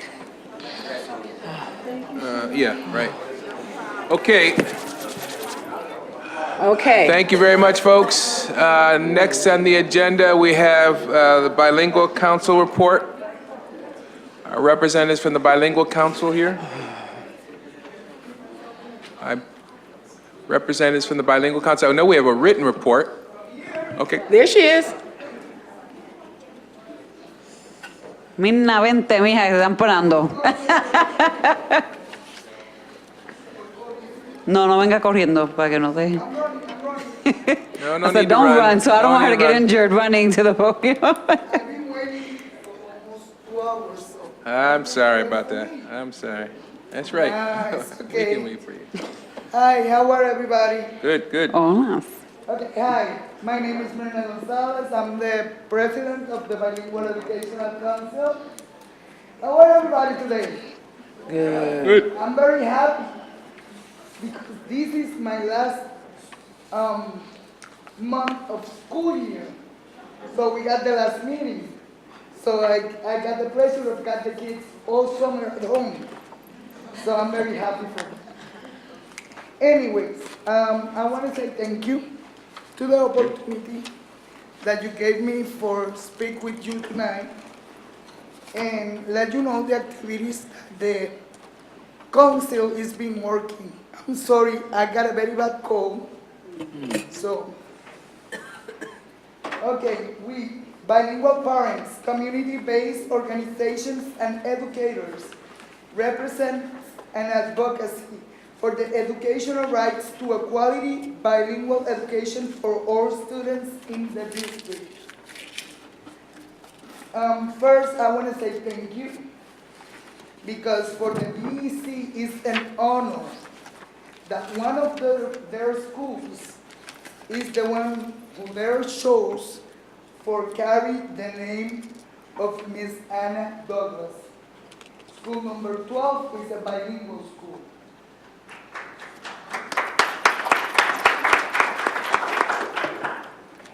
The past month, we visited the Bilingual Language Academy at Hart Street, and we saw the proposed aids. We discussed with parents. We like the program and the project that they have on. We would like to see the new space with the separation with the other programs that they have there. Our house cooler was housed in the same place like Links and another program. We would like the cafeteria to be separate from the regular cafeteria because there is another program as Oasis and other programs that work in that building, and our kids are eating in the same area with these adults. I don't say they don't got supervision, but let's gonna be realistic. Kids are fast and they go to the bathroom, teacher doesn't know, and it's an adult in the bathroom who guarantee the safety of our kids. They use the same cafeteria and bathrooms with the adults in the other rooms. We need an administrator to be in charge of the bilingual language program. And remember, the BEC needs to be part of the selection process. for the new leadership at the Bilingual Language Academy. During the summer, the Bilingual Council gonna have some workshops, and we're gonna be getting together for put again our mission, vision, bylaws, develop a framework and form committees to support students, parents, families, and address areas of concern that need attention and advocacy. The Bilingual Educational Council gonna be participating in several school district back to school events, community outreach. We're gonna be in the Puerto Rican parade, and we're gonna be distributing flyers and information in different parts this summer. We will start our monthly meeting in September, and they will be held at the North Street Recreation Center, Gang Center, and there we're gonna be the whole meeting. Every second Tuesday of each month, we're gonna have our meetings at 700 North Street. I think it's James Gang Center. David. David, I'm sorry, I changed the name, that's not new. If I give the address good. We would like to meet with the superintendent at least 3 times per year, October, January, and May. And we attend the National PTA Conference in New Orleans last week. For me and the VP of the Bilingual Council, this was our first time ever attending a conference, and we had problem connecting with the district person who was supposed to help us at that conference. We like to end this year with a demonstration of our appreciation to parent leadership with a special award. May you please come here, Makira?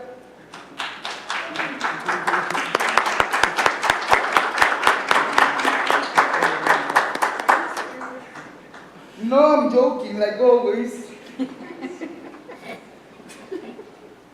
I'm gonna make sure that everybody knows that Makira was supposed to be here tonight. But I called her, pestered her like for 3 hours. I told her it was an emergency. And she just get out from her job and run to support me. See, like she been doing all this year. If my vice president want to come too.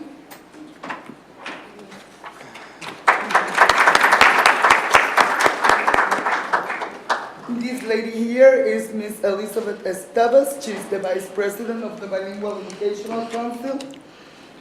And we want to give this lyric token of appreciation to Miss Makira, who also support us in New Orleans and at least bring us back home. Thank you for all the support. And two minorities make a big majority. And from now on, that and we is gonna work hand by hand together, and we gonna fix this.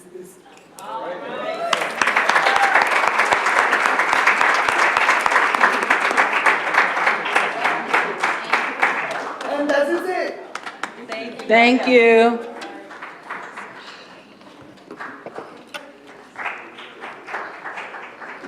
Thank you. Makita, you going home, right? Work. All right. We next have our student report. Hello, everybody. I apologize for not having anything written. I do have things to talk about, but I don't have anything for you guys to look at. So I'm going to begin with Student Leadership Congress meeting with Parks and Recreation of the City of Rochester. We met with them Wednesday, May 30th from 4 to 6:30 p.m. And as usual, we went past 6:30 p.m. But it was fun. We had dinner. We talked with the people of the city about what streets we want to see changed, what streets we like, what we think needs improvement, what we like to see more of and where. We got to see what we can do ourselves to improve our own city because we know that it starts with us. So it was really important and really educational to meet with them. We met with food services. We got to see the breakfast and lunch meal patterns for students from grades K through 5, 6 through 8, and 9 through 12. So we got to really understand how the food services works and how it operates, which is really important for us. We got to ask the questions that we had with them. We got to get our answers, and yeah, it was very educational. Next, we met with communications with Mercedes. We talked about strategizing all summer and in order to get more students to be more active in their student voice role in this district. So we're gonna be starting our own website. We're starting our own Facebook, Snapchat. We wanna get social media because we know that it plays a very big role in our lives today, especially with our youths. So that's just one of the ways that we're getting out there with the students and having them know that there is a Student Leadership Congress and there is somewhere that they can go to represent their voice. We just want to remind you guys to not forget to come out to the Gus Smacker this Saturday and Sunday. SLC will be represented, and it is at Riverside Festival Site on Court and Exchange Street. The Gus Smacker. It's a basketball tournament. Yeah, it's a basketball. The Gus Macker basketball tournament. G-U-S, like Gus. Gus is Gus Macker person. Macker. Macker, M-A. Gus space The Gus Macker basketball tournament. No wonder I couldn't have said something that's a person's name, right? So SLC will be represented, and I wanted to talk about, last meeting we talked about workshops that OPE wants to, or they asked us what workshops we would like to see implemented in the schools or just in general. And some of the answers we had were students want to see parent workshops for them to understand what students in this district are actually experiencing. We want workshops to encourage students to come together. So that means like stepping outside of their cliques and actually understanding and getting to know each other. We want to see more clubs. We want to see more ACT, SAT prep. We want life outside of school, so how to change tires, how to file taxes, how to change your oil, how to do things that you would need to be life smart and not school smart. In-depth conversations about rape, sexual health, domestic violence, because it's very important for students to know that those things actually exist and how dangerous they are and how they do play a big role in our lives.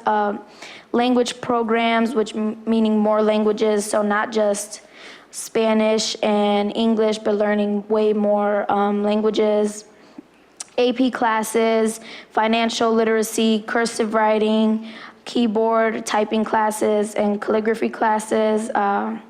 They want to see more wood shop classes and barbering classes. And we talked about what we can do for this upcoming year and how we can grow and how we can progress. And just some things that came from the seniors that we graduated already, but knowing that, or letting every student know that it's okay to challenge every adult as long as you do it respectfully. We want to see more invites and more meetings with chiefs. We want more wings at the meetings. We want more field trips, more student reps, the apparel to be up there better so we can be really represented and be showing off, the pens, We want SLC pens and pencils, meetings at different locations, like more in the community, so it's not just always at central office. We want to get out and get into the community and have, maybe go to a park and just meet and get to see our own community. We want more positions other than president and vice president. We want to practice how to communicate productively, go over resolutions, committee for that. We want a committee for that because I know this year I didn't get to vote a lot because resolutions do take a while to go over, and it was hard when you had one meeting and you had to talk about like a million other things, but resolutions took up like the whole meeting. So we are planning to have a committee just for resolutions so that it's easier to go over them and for them to bring us the most important ones, because there are some that are like a resolution to pay somebody for painting like the stairs or something, and like they got to get paid, so it's not really that important. It's not really like that's gonna get not passed. So we want to just go over that and have the most important stuff out, so that way the student who's going to be president, they can vote and they can actually have a voice. We want to go to events, more events to represent, more events in the community, more events that the district is having or that the city is having. We want to have the SLC tables at events to represent. We want to go on more field trips outside of close-up and host more events and visit more schools as a group. Lastly, I want to talk about elections. So last meeting, we also held elections, and I graduated this year, so I can't be president anymore. Graduation! But and she looks great, y'all. Thank you. So if President Malik Jaff could come up here, he wants to say a few words. And I just want to let you guys know that Vice President is Joe Brown. The Secretary is Chantrice, and we decided to have two spokespersons because we wanted to know that not only the president can do interviews, not only the president can go places, there's other students who want to and there's other students who can, because most of this year was me attending places and me speaking for everybody, but I want like everyone else to be able to speak for themselves, not just me. And I know I represent them, but I represent them up here, and I don't want their voice to be taken away or what they want to say to be taken away. So our two spokespersons will be Harmony and Ariana. And I'm sorry I don't have their last names, and for school-based planning team is gonna be, or we elected Malik, Harmony, and Alex for the 2017 and 18 year, and we didn't get a chance to renew them, but at the next meeting next year, we will be electing school-based planning a new school-based planning team so that they can attend those meetings as well. So President Malik Jaff has some things to say to us, so let's hear it. Thank you, Genesis. Good evening, everyone. My name is Malik. I'm 16 years old, and starting in the fall, I'm going to be a senior at School Without Walls and the new 2018 to 2019 Student Leadership Congress President.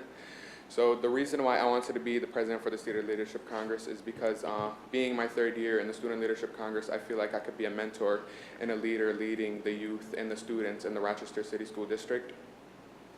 Also, I enjoy working in the community. I'm a GIS scholar for the GIS Scholars Corporation, founded by Thomas Kyler. And GIS stands for Geographic Information Systems. And in the GIS Scholars Corporation, we use geospatial technology to solve problems in the community. One of the projects we've been working on is called the United States Color Troop Projects, where we're working with Dr. David Anderson to map all of the United States Color Troop soldiers that fought and died in the Civil War and put it on a digital map. Because, you know, if you go to the Mount Hope Cemetery, you will notice that a lot of the gravestones are fading and eroding and nobody's taking care of them, you know? So this way we will have a digital, more permanent version of the soldiers that died, hopefully. I look forward and I'm honored to be working with the Rochester City School District's students and community, and hope I could do as amazing as Genesis. Thank you. Thank you. Thanks. All right.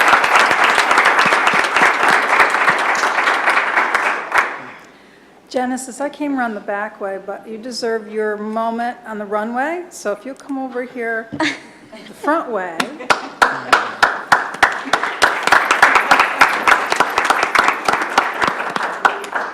We really want to appreciate Genesis and her year with us on the board.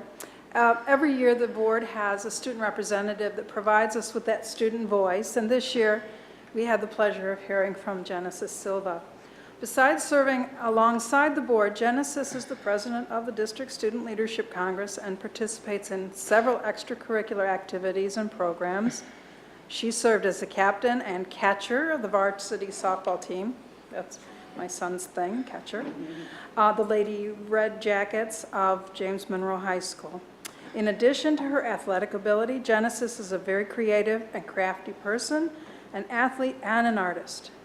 Not only does she have a passion for softball and art, but Genesis also has a passion for God and her faith. When she's not on the softball field, she spends most of her week at church. Genesis graduated from School Without Walls last week and will be enrolled in Monroe Community College's Fire Protection Technology program in the fall, where she will pursue her passion to become a firefighter. Right? Wow. As we extend our appreciation for her service with the board, please join me in congratulating Genesis on her many accomplishments and her future success.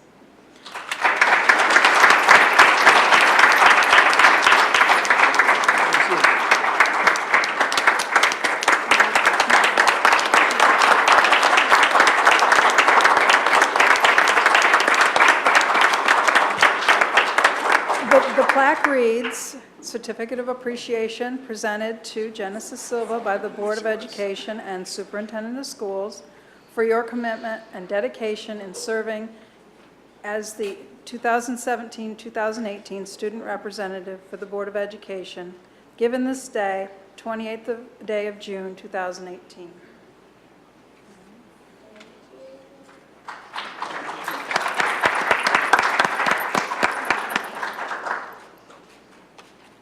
Now, I'm guessing your parents aren't here because you're drive, right? Yeah. Yes.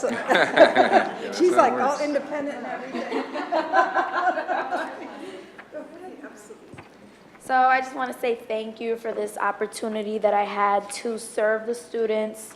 It wasn't about me, it was about the students, and I'm honored to have served them and have the privilege of being their voice. And it's been a hard year, but it came along and it all paid off. So thank you.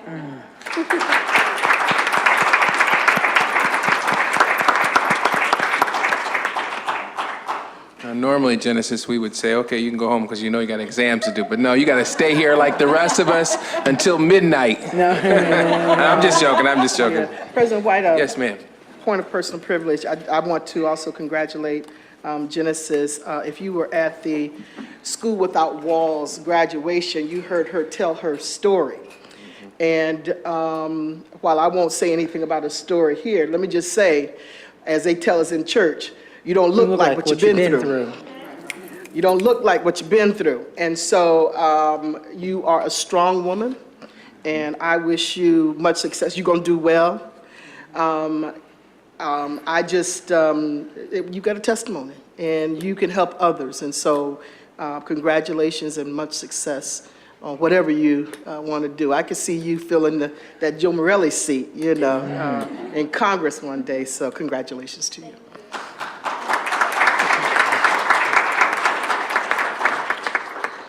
All right.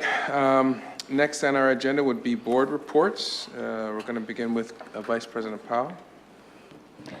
Thank you. Before I give my Finance Committee report, I would ask you to reflect on last month. We had a speaker who talked about the foreign exchange student and whether we should or shouldn't be charging tuition. And he called me out by name for my persistence in getting the tuition fees on our reimbursement schedule.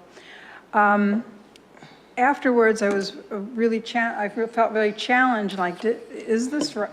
Was what he had to say correct? And our chief legal counsel did do the research, which validates our current position.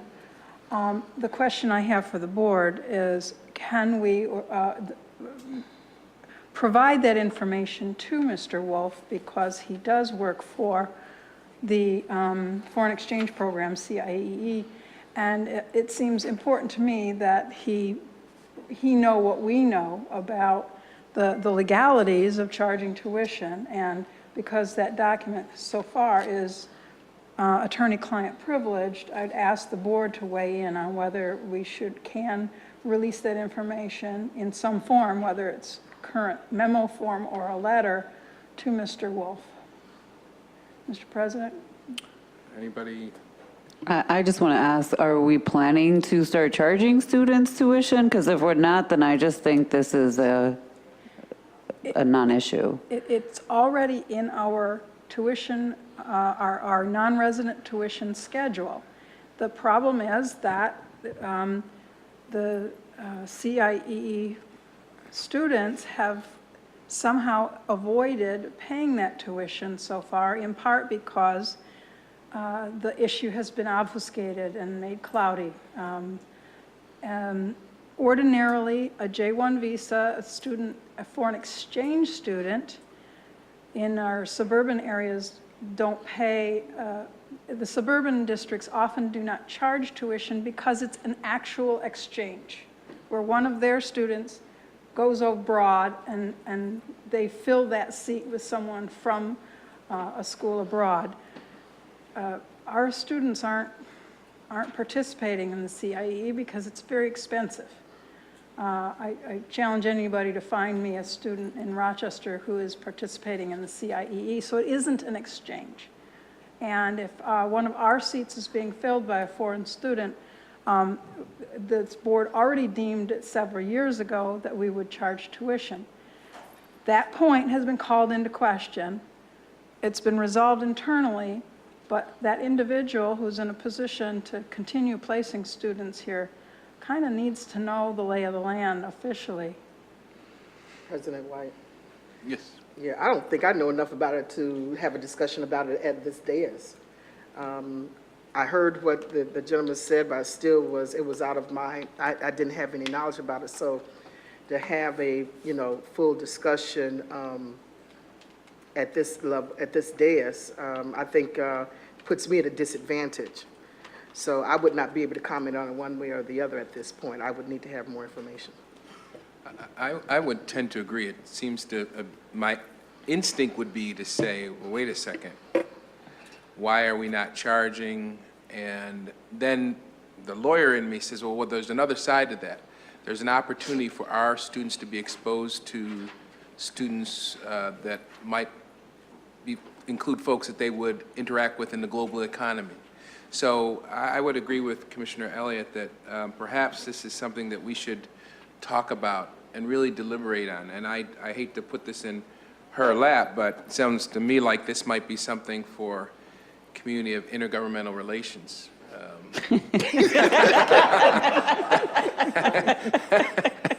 But wherever we put it, you did. Mr. President, let me just make this point. Wherever we do this, I just don't know that today is the day that you did bring it up before. It was out there, but I don't know. We've had I would like to, like in most instances, have a recommendation from a committee that's had a chance to look at it. And Commissioner Powell serves on CIGR, so we can do it at the. I'm happy to do that, but the question at hand for me isn't whether we can or should. We could reverse policy, but the fact is that we do have a tuition, a non-resident tuition schedule. It is currently the law of the land. And my real question is simply this: the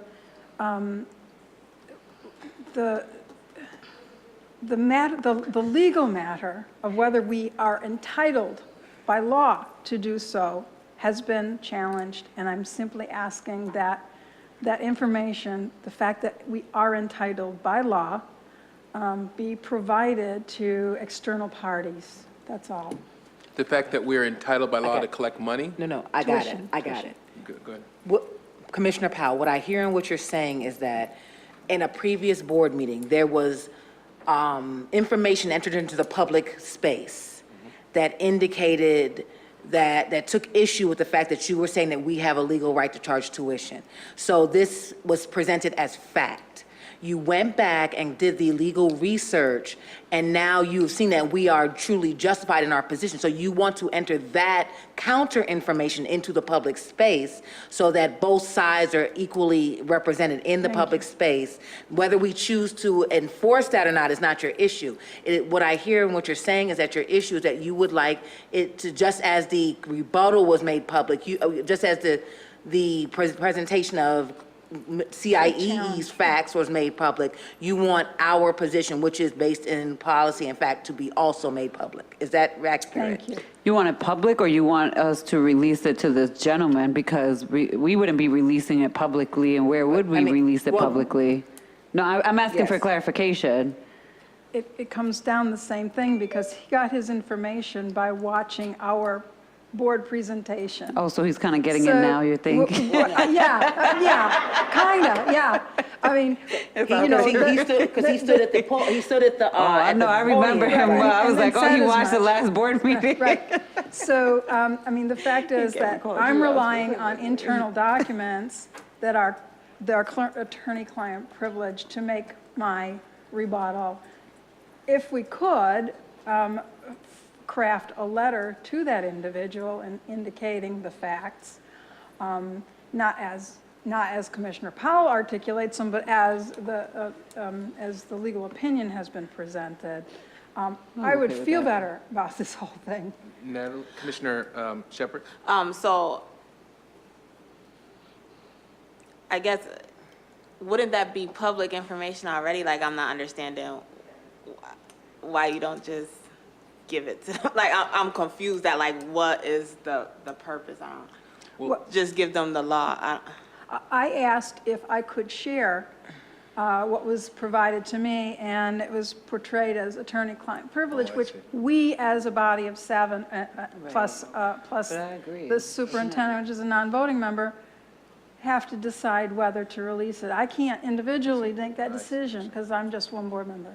So I guess my question is, I understand that, but can he just Google it? Like I'm trying to get where it's private and it's something that the public can't just find out. Well, if Carl sent a memo, and I don't know that you did this, but if he sent a memo that said attorney-client confidential, Willa's absolutely right. She can't just say, well, I'm just going to give it out in the public space. She has to, and Carl can't just give it out. It's the client, and we are the client. So the client, and now I get it, Willa. Thank you, Commissioner Funches. She needs permission, collective permission to tell, we need to give Carl our collective permission to release this document so that it can be shared with this gentleman. And then later on, if Commissioner Elliott is willing to do that, it's not necessary, I guess. Right. It's not necessary. Well, can I just clarify, though, what Natalie's saying? I know we're laughing about it, but it's true. If what Carl's presenting is a law that says we have a right to charge tuition, wouldn't that law be public knowledge where this individual can access it? So I'm also not clear on what the client attorney privilege information would be. But the memo is talking about the law that allows us to charge the tuition, so wouldn't the law itself be public? That's all I'm asking. Commissioner Funches, let me tell you something about the law. I'm just saying it's the law public. It's the law public. That's all. That's all I want to know. No, I'm Commissioner LeBron. Let me just tell you something. Let me tell you something about the law. I was wondering why you were looking at me like that. The law says whatever people want it to say, so just because you can open up a book and say, oh, look at chapter 911 says X, Y, and Z, it's different than our attorney says what the law says. So that's why she wants. It's a little bit different. She could say to this guy, read chapter 511 of the whatever the law is, and he would read it, but he might not take that the same way as her saying, our lawyer tells us. So that's why she wants to release the memo. Okay. Okay, I need to read the memo first, so I would have to say no today. Carl. I'm okay with it. I don't care.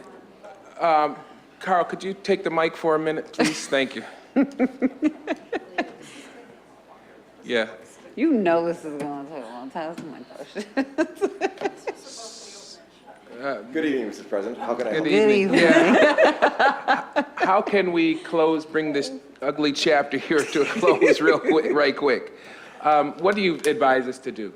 I think as Commissioner Funchess, echoing in a sense Commissioner Powell suggests, a position was taken in public that the board does not really have the right to charge tuition to both J1 and F1 visa holders. It would be good to correct the record, and it isn't very difficult. The only difficulty is that, as you said, Mr. President, the board as the client has to give me permission to speak. One single commissioner cannot do that. And, So he can speak right now. Well, We but could the guy is take a not vote. here. But he's watching, I promise you, he's watching, and this is recorded, and we can send him the link with the actual timestamp. But Carl, have you done a memo on this? I have. Okay, so what we'll do is, so that everybody can have an opportunity to sort of refresh themselves, was it distributed to everybody? I don't No, recall seeing it. it was an email communication in answer to a direct question. Okay, so if you wouldn't mind, distribute it to every board member, and then we can all sort of chime in on, offline, to you directly, indicating whether that's a problem with them releasing it to him. Does that make sense to you? Yes. Certainly, if it doesn't. We could do it now, but I think Commissioner Shepard has expressed a concern that she doesn't want to just say, hey, I'm going to release something I haven't read. So let's let everybody have a chance to read it, and then they can communicate with you. It's up to you all to communicate to Carl if it's okay to release. And if he, he's good at mathematics, if he counts 5, he's going to release it to this gentleman with a nice letter that explains, as any good lawyer would, what our position is. And then Thank you, Carl. I do think it is an issue that, if you have the time, Commissioner Elliott, that you should take. She said no. She said hell no. This discussion you overhead right here. Hell no. Now, what am I supposed to do with that, Carl? Give me some advice. She said hell no. No, I mean, if the board wants it, I'll do it. But too much time already. Yeah, you're right. So, On the larger question, if I might make a Yeah, suggestion. absolutely. On the larger question, I think it would be in order for the board to put a policy on the records that someone can just simply access. Policy, With then it respect goes to to this policy. question. But what we gonna charge on the CIGR? first, and then So it'll you come take over. yours, I'll take mine, and we both go down the road.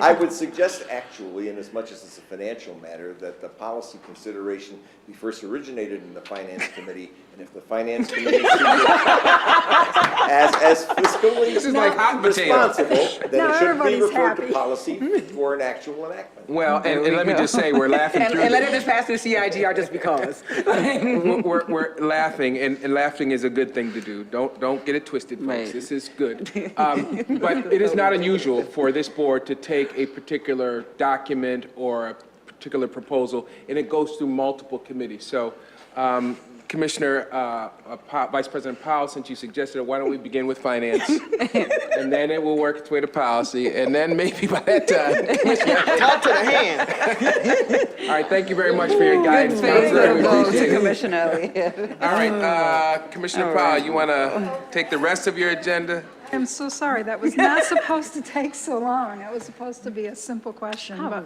okay. The Finance Committee met June 28th, and then again on this past Tuesday. I'm sorry. We convened on June 14th, and then again this last Tuesday. Considered resolutions 951 through 962, 964, 966, 968, and 969. The board does recommend approval of the May 2018 financial report, and I make a motion at this time that the board approve it. It's been moved. Is there a second? Second. It's been seconded by Commissioner Funchess. All those in favor say aye. Aye. Aye. Aye. Thank you. We did review all of the resolutions just named, one of them being transportation, the summer transportation, 52 through 958 procurement and supply, 959 and 60 for facilities, and the remaining were other. All were approved for advancement to the full board. And in addition to that, a resolution that had been previously approved in the May Finance Committee, but had been withdrawn by the administration, is now on today's agenda. That would be Resolution 961 for educational facilities. And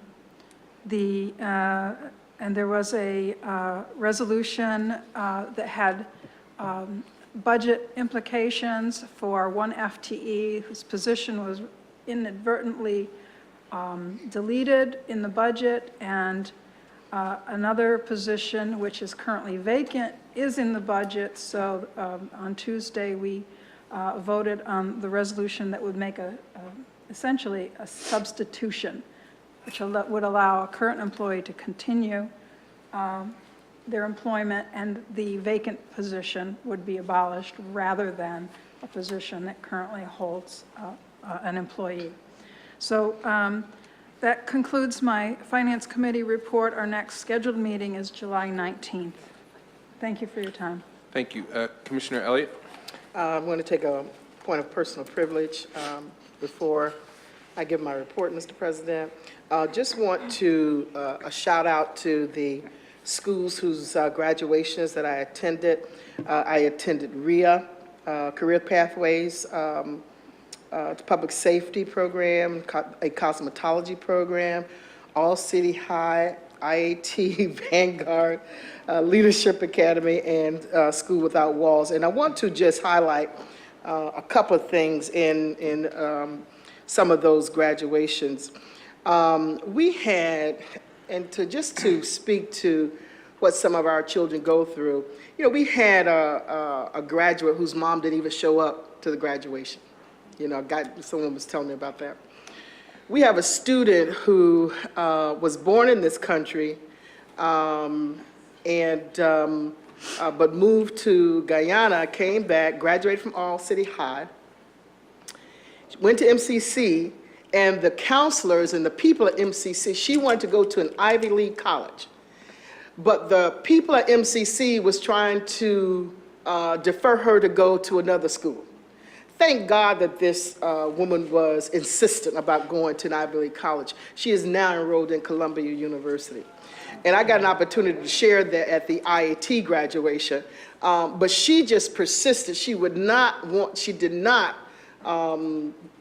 listen to this adult who was supposed to support her, but she went on and decided to go to Columbia University. And so it was a great speech to hear, and I came back at IAT and shared that story with the graduates at IAT.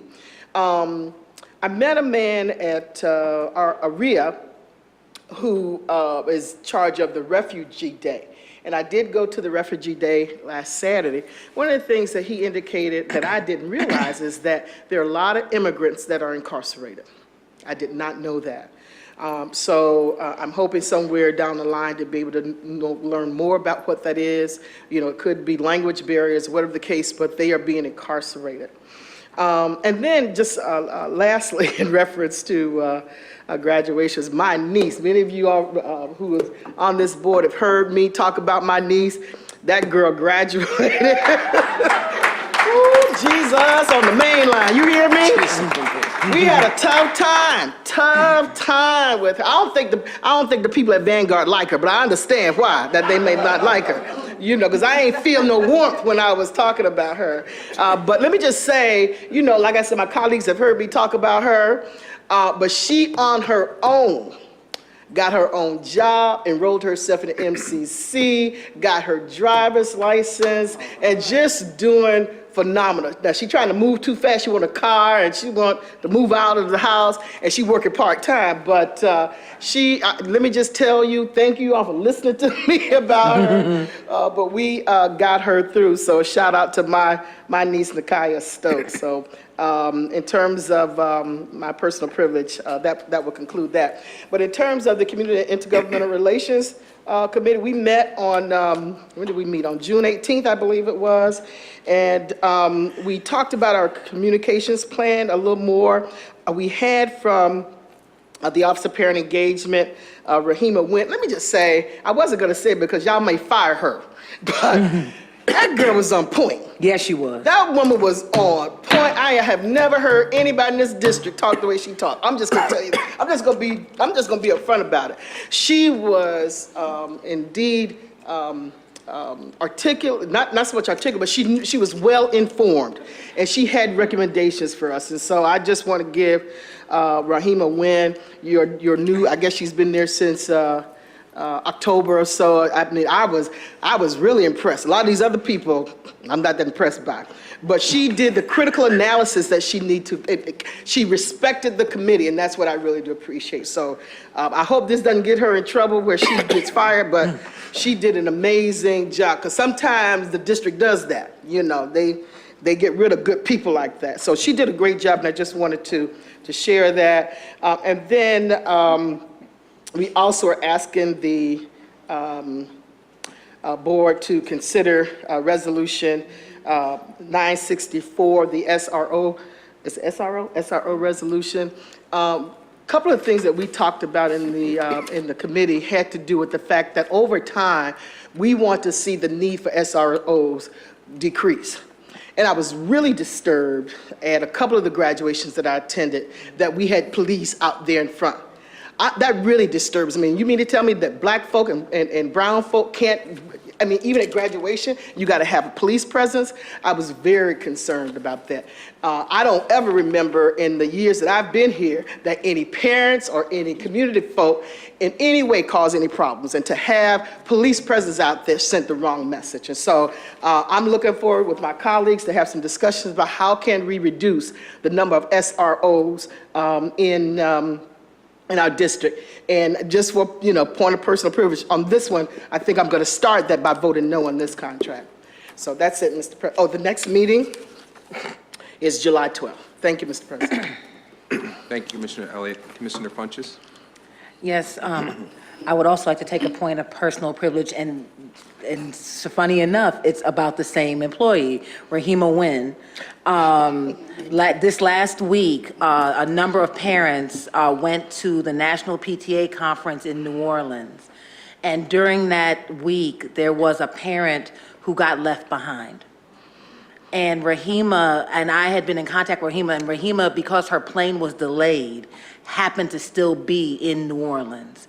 And she didn't, and so through the power of Facebook, we were able to get her connected to that parent, and she supported that parent in the moment.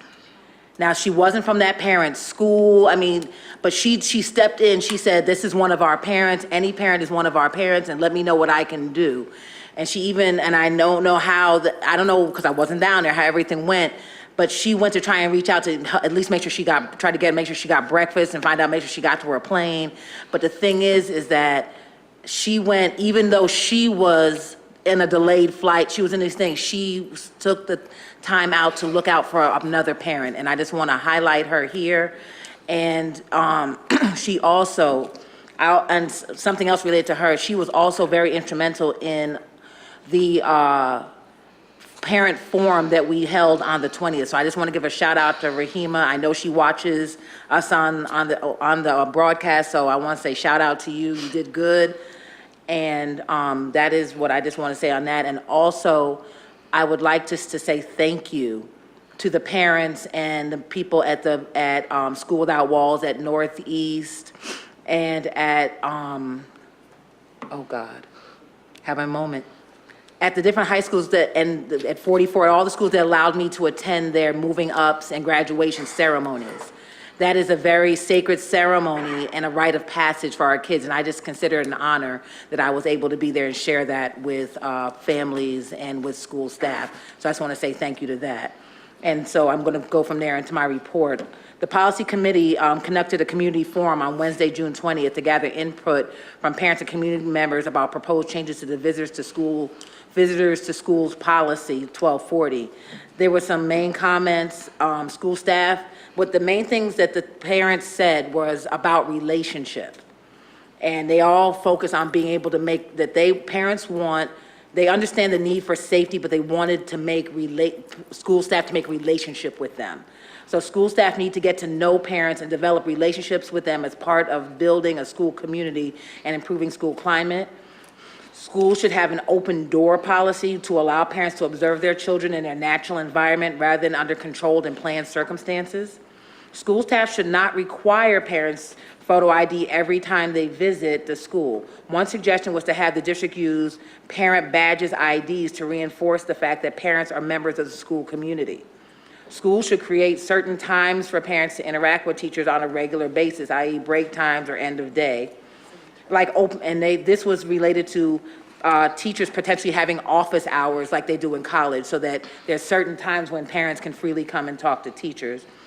Parents can only visit and meet with teachers and school staff around their work schedules, so staff need to accommodate parents' work schedules. And to say that there was absolutely no support for establishing a requirement in the policy for parents to provide a minimum of 24-hour notice prior to visiting their child's classroom.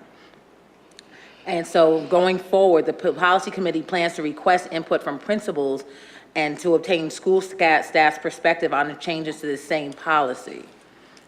Several policy proposals were presented as discussion items at the meeting. The school district records policy, this is the policy that refers to New York State regulations regarding school retention, disposal, and direct the superintendent to develop regulations governing disposal of records.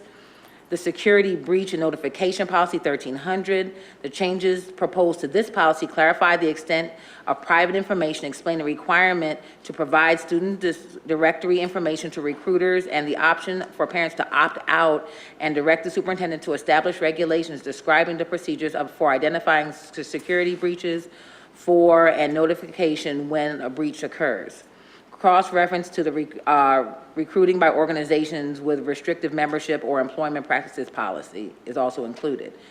And the smoking on school premises policy. The updates to this policy are in recognition of the use of e-cigarettes, which are prohibited to the same extent as those containing tobacco. The proposed policy also specifies that no type of smoking or vaping is allowed within 100 feet of the entrance or exit of a district building or on district vehicles. This also clarifies that no smoking signs must be posted at these locations in vehicles.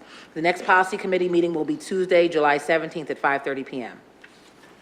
Thank you, Commissioner Funches. Commissioner LeBron. I'm going to start with a couple of points of privilege as well.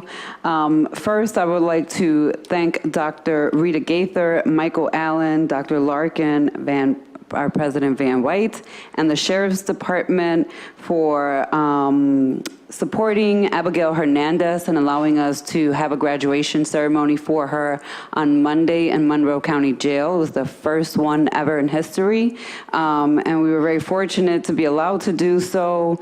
And all the deputies from the Sheriff's Department out of Monroe County who are super supportive.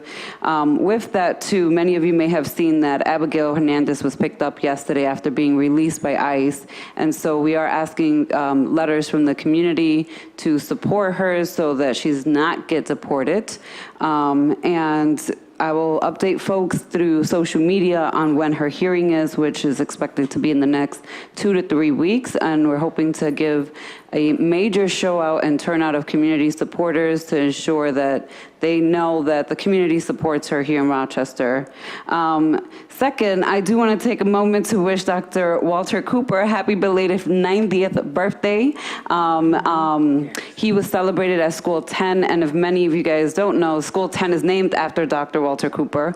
But randomly, I've gone to School 10 a bunch of times, and I always see Dr. Walter Cooper there. Greeting every single student from preschool and up. And literally, it has been a random assortment of days that I just show up at School 10, and Dr. Walter Cooper is there and interacting with students. So just an amazing, amazing asset to this community. So I want to give him a special shout out. Last but not least, I do want to talk about, because I know this is our last meeting before this is the last summer before summer school officially starts, that I'm going to be hosting a bilingual parent summit right here in the district and central office.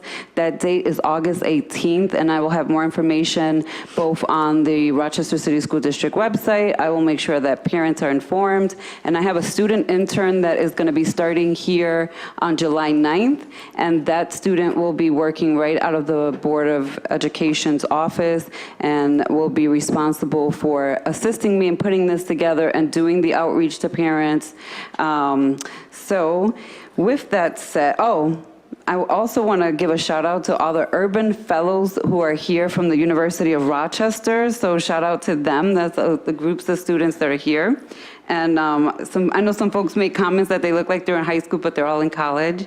And and they're here to kind of learn more about the city school district and the board and how it operates. And so they're sitting through this meeting today. So for the audit committee, we met on Tuesday, June 5th, and the meeting was held for administration to complete the status update on the Office of the State Comptroller's recommendations. This was really a part 2. We had already started this last month. Which are expected to be completed, according to administration, by June 30th. So based on the meeting, there was some significant work that was outlined as being performed and completed, but there were still a few purchasing items that had additional work requirements to implement corrective action. So we're still waiting on some of those things. In addition, one significant concern that came from the meeting is that department's managers and staff from the purchasing department is not reviewing purchasing card receipts, what we call P-cards receipts, and expense reports before they are sent to our board's claims auditor. So this has caused significant delays in reviewing the bills in a timely manner. We are requesting that the superintendent ensures that management and purchasing ensures that all receipts and expense reports are accounted for and completed before they are sent to our claims audit. I'm also going to add that we have instructed the claims auditor that we have on our staff and claims audit to not accept any of those receipts if they have not been vetted by purchasing. One, it caused significant delays, and two, it's not her job or her role to be the first eye and the first match for these receipts and expenses. It's really her job to be the second eye, and she works on behalf of the board to make sure. So she has been instructed by the audit committee at that very meeting, June 5th, to reject those and send them back up so that she's the second set of eyes. That's it. Commissioner Shepard? All right, I didn't think that there would be so many points of personal privilege, and y'all know I like to talk when my mic is on. But I'm gonna keep it short because we are very late today. So I did wanna respectfully submit the ESA committee report to the full board and ask that it be uploaded to board docs for public review and for the board's review. And then I'm going to take a very short point of personal privilege because I know it's getting late. So I did request that Dr. Cecilia Golden attend this meeting even though she's not on the clock yet. So you just get a little taste of what we have going on. But I specifically asked that you come because you'll be working very closely with the Excellence in Student Achievement Committee. And so I just wanted to lay some things out because I took it over at a point where we had a transition with commissioners, and so I was trying to keep up with the agenda that commissioner had put into play, and there were some challenges. So we are going to take this in a different direction, and so I wanted to make sure that everybody was on the same page tonight. And again, I'll be brief, so I won't even read everything that I have here. But as a district, you know, we talk a lot about our two main purposes, which is to make sure that our students are either career or college ready.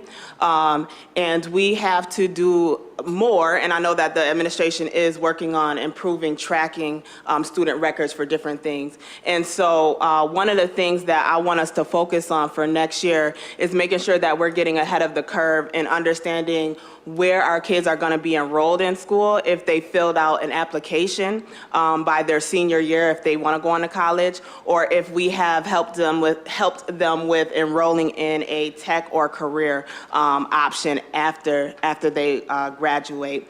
And it's significant because that potentially could have a major impact on our guidance counselors, our school counselors.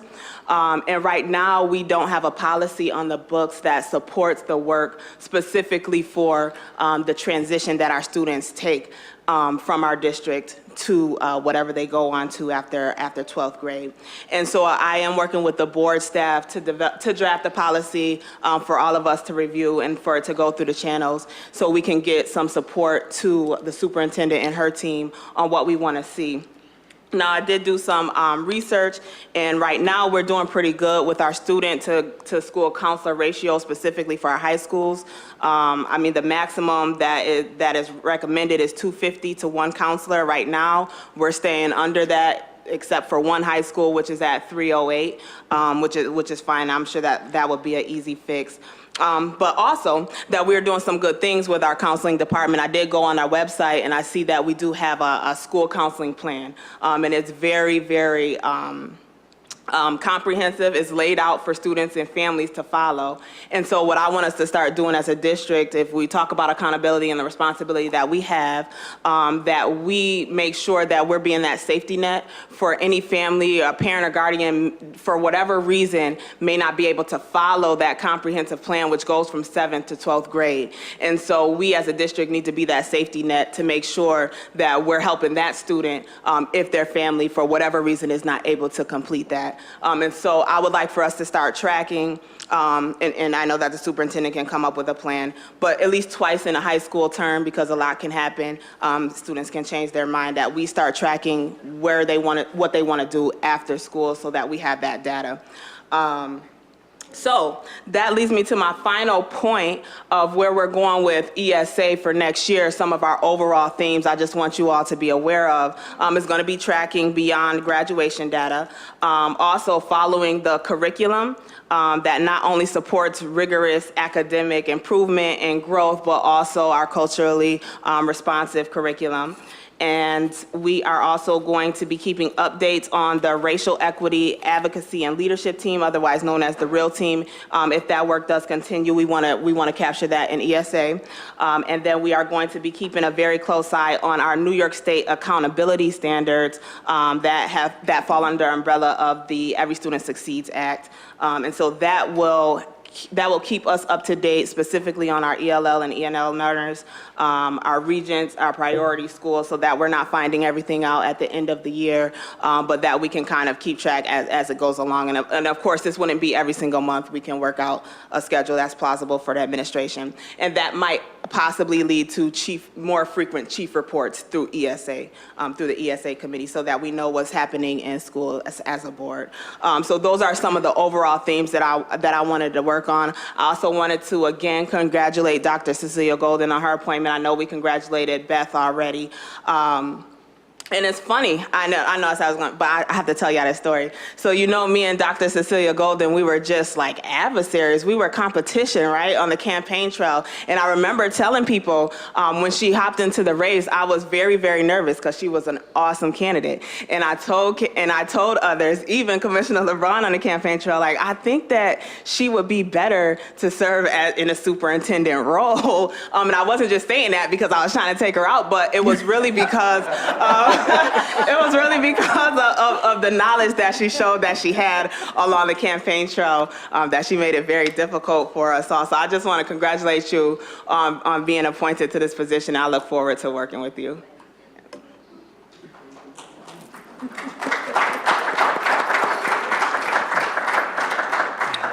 Okay, and let me just pick up on that point.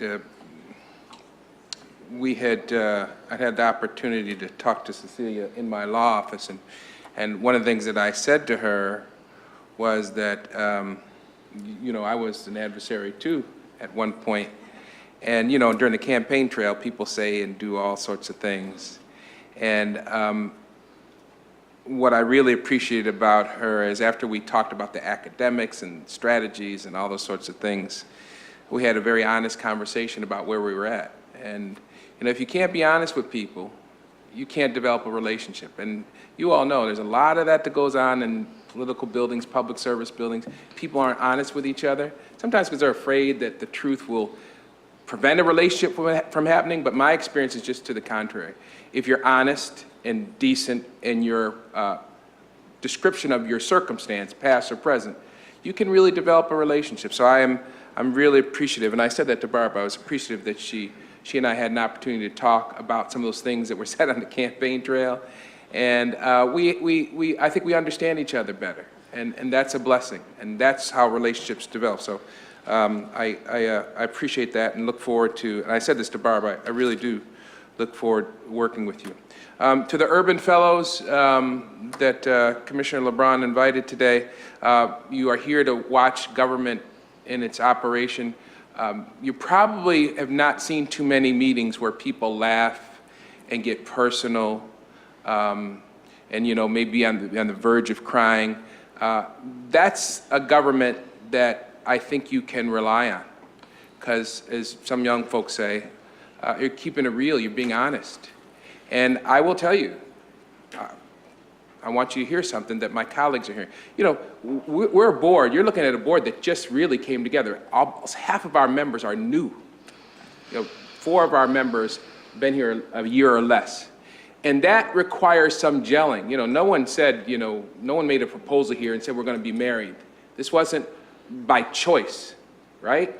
Citizens made a choice and put us all together. Now let me just say, the laughter that you heard today, and those who've been around for a while will see this. We weren't laughing 3 meetings ago, 4 meetings ago. 1 hour ago. 1 hour ago. But that's a sign that a relationship is being built. So when I said to you all, everybody, 20 minutes ago, 30 minutes ago, don't get it twisted, laughing is good. I meant that because it means a relationship, because when you do this kind of work, if they haven't taught you this in a book, I'm gonna tell you this now. This is very, very difficult work.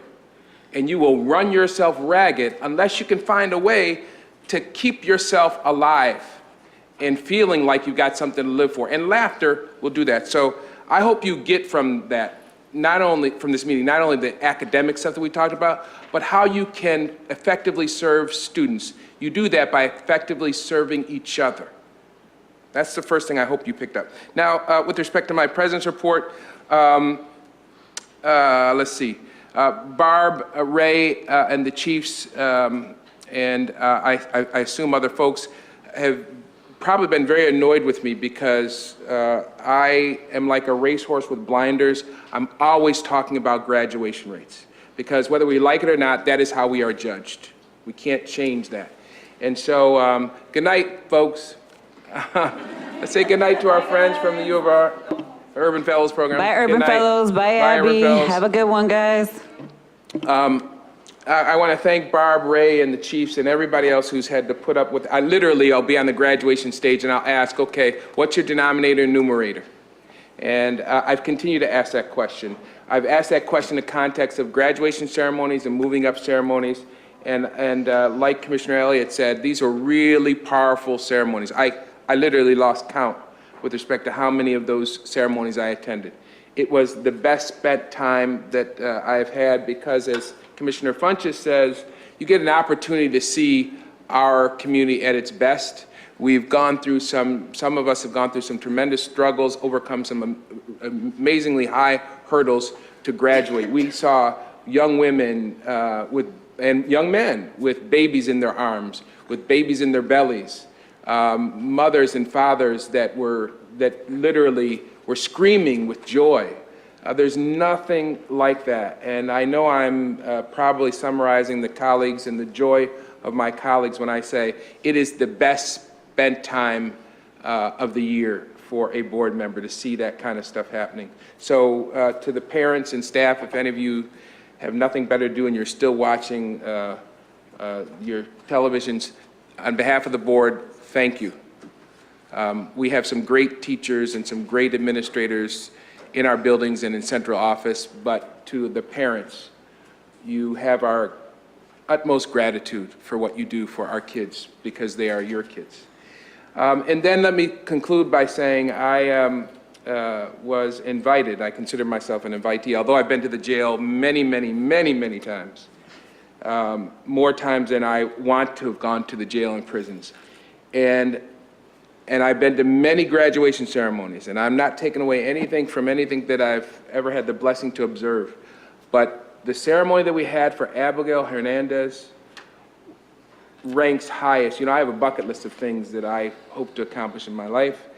And I didn't have this on my list, but I can revise that list, and I've revised it. And on that list would be to watch a student who has everything going against her. Everything going against her. I mean, I've represented people who are looking at criminal charges. I've represented people who are going to be deported. I've represented people who are struggling with high school, getting a high school diploma.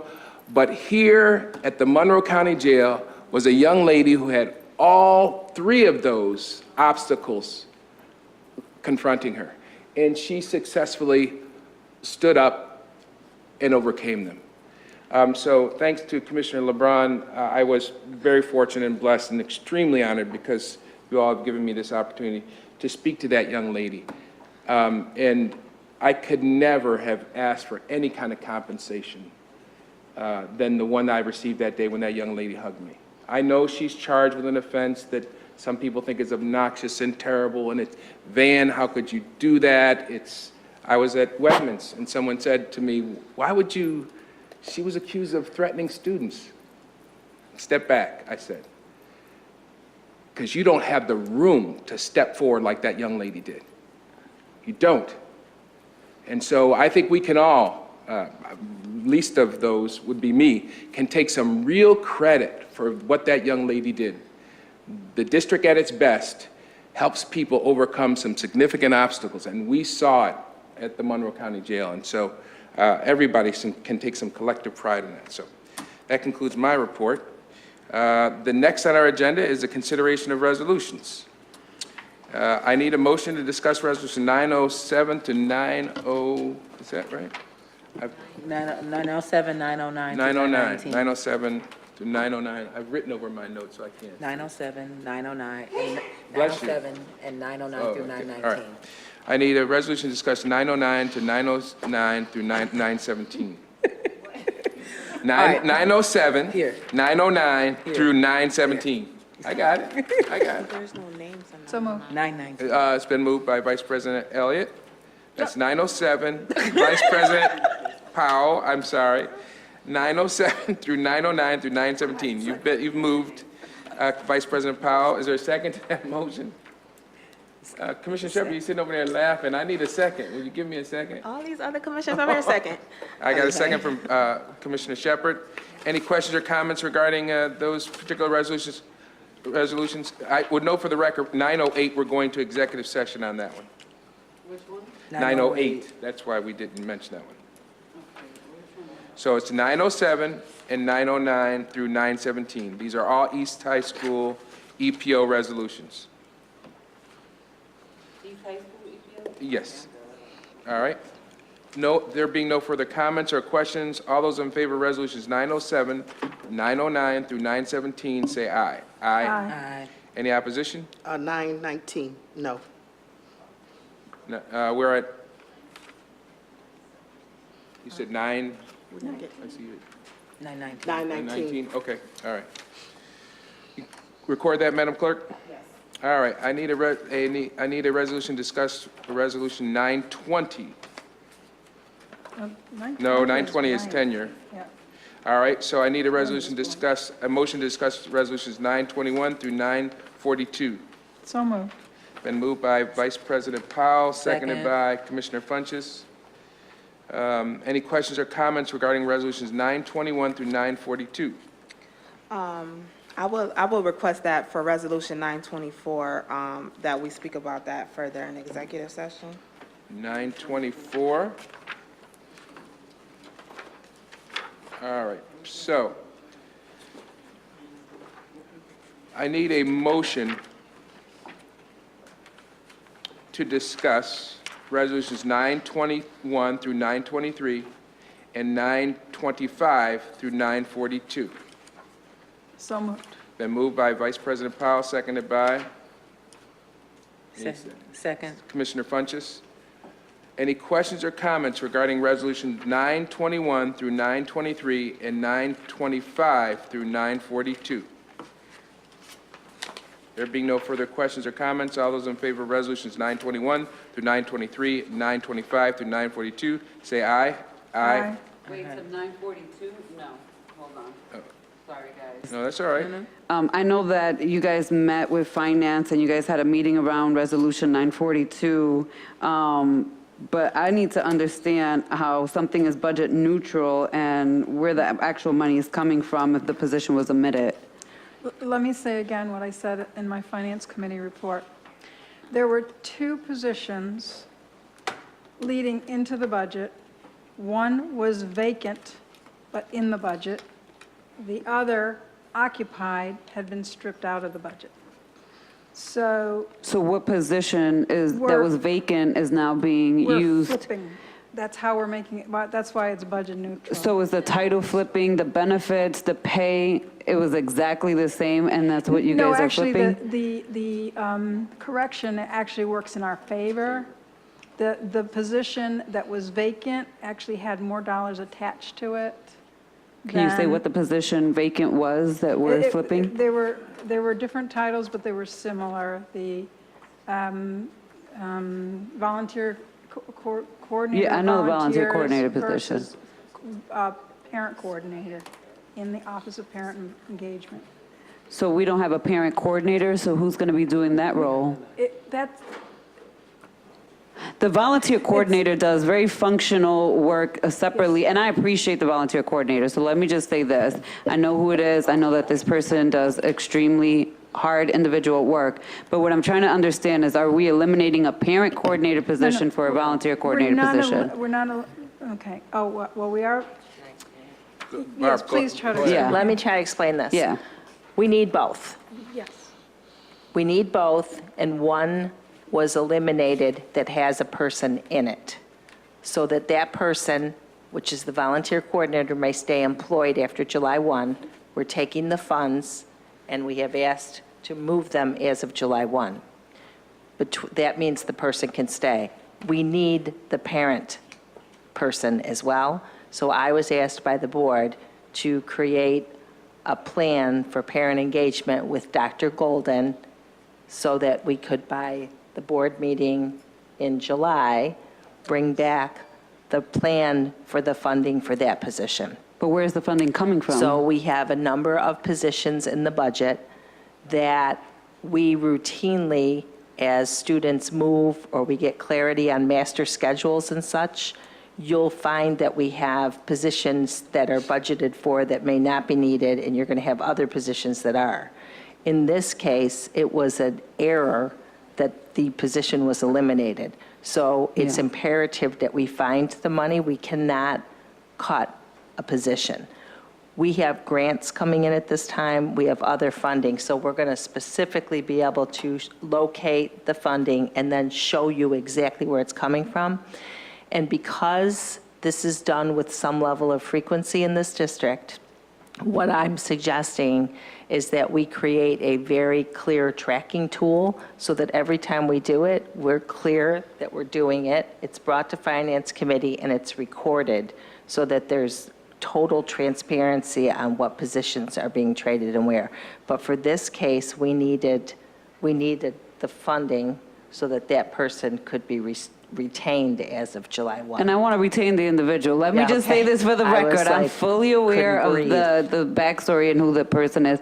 And again, and the incredible amount of work that they do for the district. But I do want to add that you said that this happens frequently, but you're not referring to that we eliminate positions frequently. No. It's just that the funding sources. The funding can switch, Right. and we can show some I just want to examples clarify of that for the record, because it could have sounded like we do this frequently.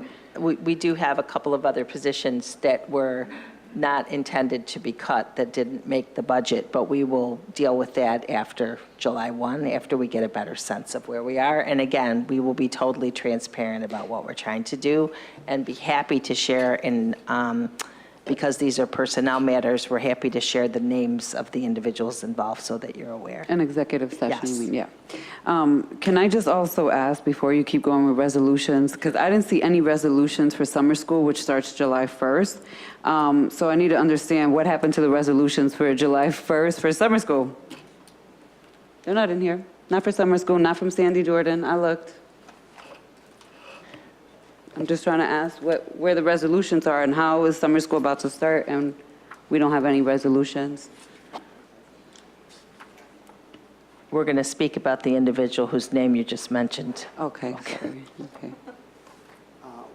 We're currently looking at all the resolutions. Oh, I'm sorry, Rod, you gotta move that mic. You gotta move that mic right in your mouth. Can you hear me? Yeah. We're all working with all administration.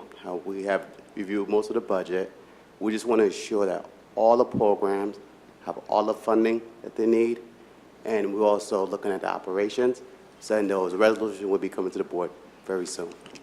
Yeah, but today's the meeting and July 1st is next week. No. I'm just trying to figure out, like, summer school's about to start. When do we see the resolutions and vote on them? No, as administrators have left the district, have slowed down the process when things get approved and when everything get moving. But we have done most of the work, and by Monday, we should be all wrapped up with everything. Okay.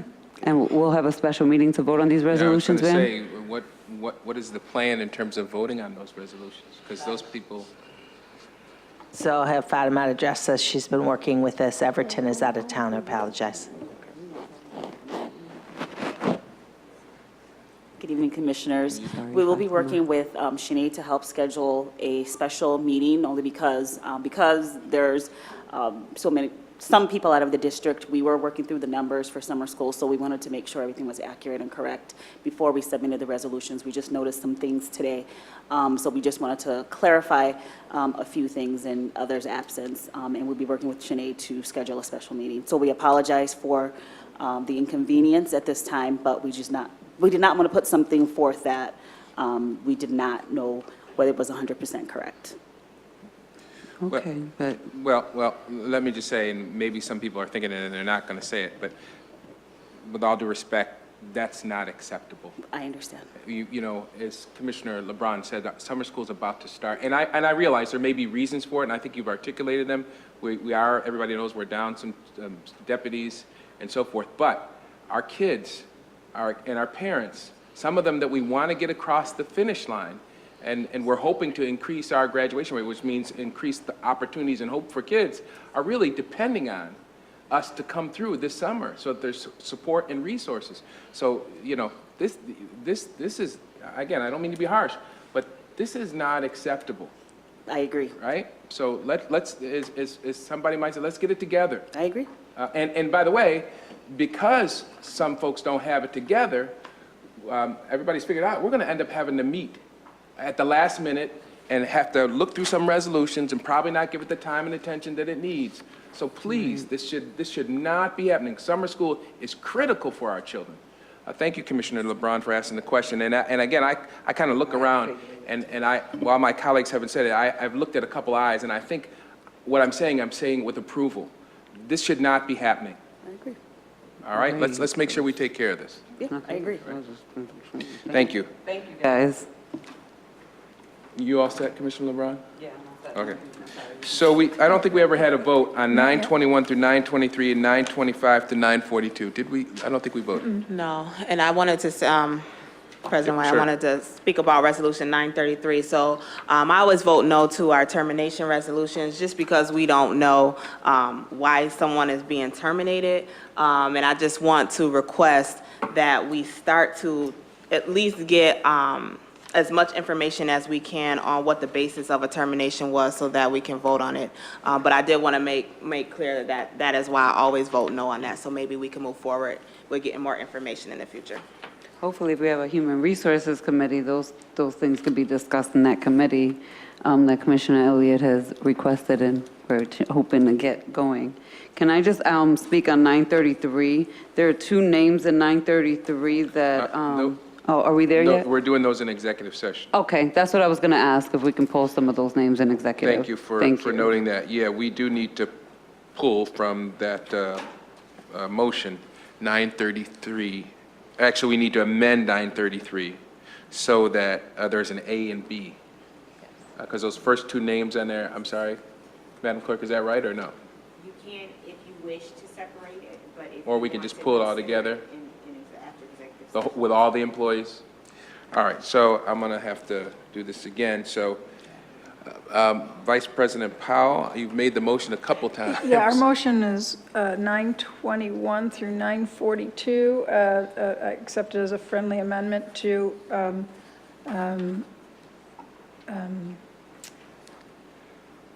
detach Resolution 933 and address it in executive session. Now, you said 921 through 942, but it's actually 921 through 923, 925 through 942, excluding 933. Right, so there's two exclusions, Everybody not got just that? one. Right. All right. So we know what we're voting on. Let me just repeat. Your motion is 921 through 923, 925 through 942, with the exclusion of 933. Right? Any further questions or comments regarding those particular resolutions? There being no further questions or comments, all those in favor of resolutions 921 through 923, 925 through 942, with the exclusion of 933, say aye. Aye. Aye. Any opposition? Okay. Just so that we're keeping track, and I know you all will correct me if I'm wrong, in executive session, there is eventually going to be a motion to go into executive session regarding resolutions 924, 908, and 933. Did I miss anything so far? We're not voting, we're not making a motion right now, but I just want to make sure I'm keeping track. There are two ones. Have we gotten to them? I gave 908, 920, 924, 933. 920 is an empty resolution, though. Okay, so what I have is 908, 933, and 924. Is that right? Carl, you're squinting. No, I just don't understand something that, at least on my agenda, is labeled as granting tenure can be empty. I think it's a placeholder. It was listed as a, yeah. It's a placeholder. There are no tenure. All right, so we're good. So we should strike it. I don't know why it's there. All right. I need a motion now to discuss resolutions 943 to 950. These are additional pay resolutions. Vice President Powell, is that you? Yep. Yes. Is there a second for that motion? Second. Commissioner Funches.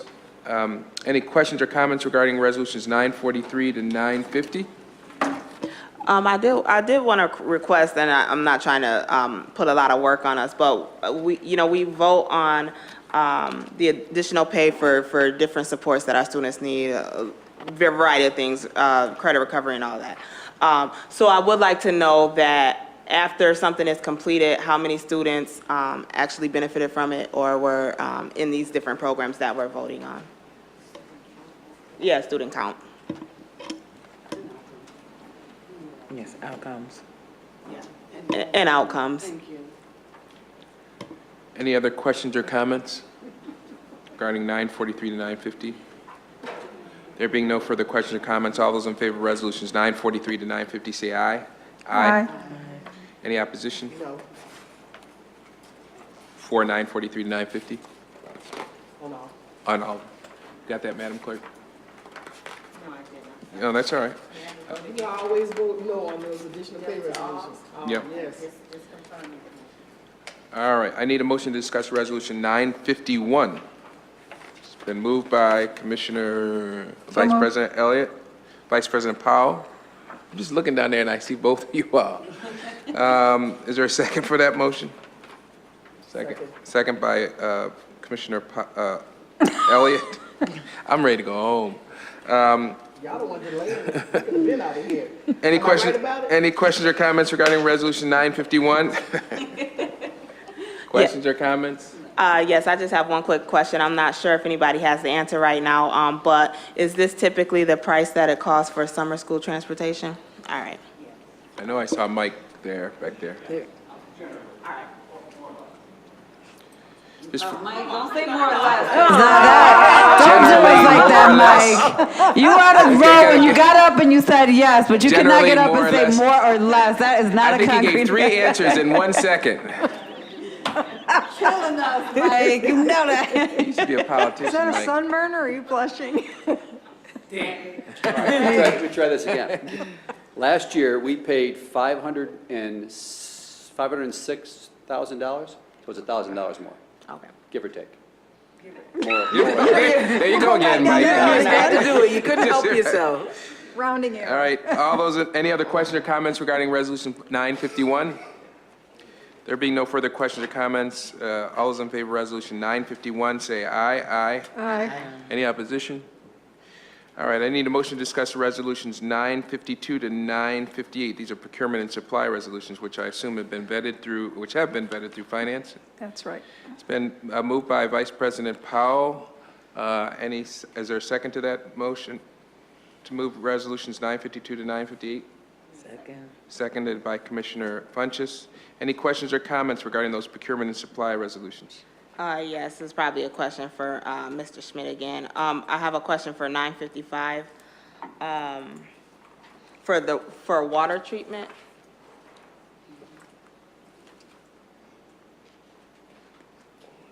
Mike, come on back down, buddy. Come on back down. Come on down. Generally, the chemicals used in our boilers require some chemical treatment in order to help preserve the life of the boiler. It's about balancing the pH and that sort of thing. But how much is it? That's correct, yes. Yeah, so. Ask me why I know that. Yeah, so my question is specifically around the cost where it says initial year, first extension, second extension. What the fluctuation, I don't understand why it fluctuates like that, especially if we are going through our modernization process and we are combining schools and expanding schools. Sure. I will double check it to be sure, but the age of the boilers and the maintenance requirements for those boiler systems would probably more than likely cause it for the fluctuation, so I'll follow up with that tomorrow morning and I'll get an answer to Shanae specifically on that. But that's my instinct. Any other questions regarding Resolutions 952 to 958? No, but I second, I'm sorry? a motion. Okay, all right. All right, all those in favor of Resolutions 952 to 958, say aye. Aye. Any opposition? I need a motion. I assume that Commissioner LeBron, you'll be willing to make this motion to Yes. discuss Resolutions 959 to 961? Yes, except I'm going to vote no on 959 because Well, hold on now, hold on, we're not there just yet. I need a second for that motion. Second. Second by Commissioner Funchess. Any questions or comments regarding 959 to 961? There being no questions or comments, all those in favor of Resolutions 959 and 961? I'm sorry. I was trying to get caught up with our clerk, I'm sorry. Oh, no worries. You got a question? Yes, I do. For Resolution 961, I see that the price has increased for the downstairs cabaret, but we still only have 100 spaces. So I know that taxes and stuff go up, but I just wanted to just ask the question, have we checked to make sure that they are not asking us for $1 more than what was increased? I just want to make sure. Yes, the answer to that question would be, we did some extensive research around the variety of lots for everybody's benefit. It's the lot that's kind of diagonal to the School 58 building. We did quite a bit of work with, not only with our planning team, as well as the city, excuse me, because there's a parking garage just adjacent to that as well. So when we did a cost analysis of available parking and the cost for parking at that particular location, that falls in line with the current rate of lease parking spaces. We are actually looking for more of a long-term solution, the idea of recurring 5-year lease agreements with any particular vendor. When we're always going to need parking in that location is going to be, and there's quite a bit of different properties there, but they all face particular challenges in regards to remediation and that type of thing. So the one benefit is if we can secure a long-term solution, that work would be 98% reimbursable. So a purchase of the lot, the refurbishing of the lot would be a great benefit to the neighborhood, but also obviously very much a long-term benefit for us. So this is the first step toward a more permanent solution. Okay, thank you. You're very welcome. Mike, you might as well sit right there on that, right in the front there next to Carl or in that row of Carl. Any other questions or comments regarding Resolutions 959 through 961? I'm actually sorry, I do have a question on 960. In the whereas clause, it refers to last year, the last agreement, sum not to exceed 10,000 per year, and then in the resolved, we have a not to exceed 50,000. Can you explain that? That's not a typo, is it? Yeah, I'm going to be voting no on all of these, actually. I mean, It's not a typo. we're not increasing our payment to the city of Rochester for fire testing by an order of 5 times the previous year.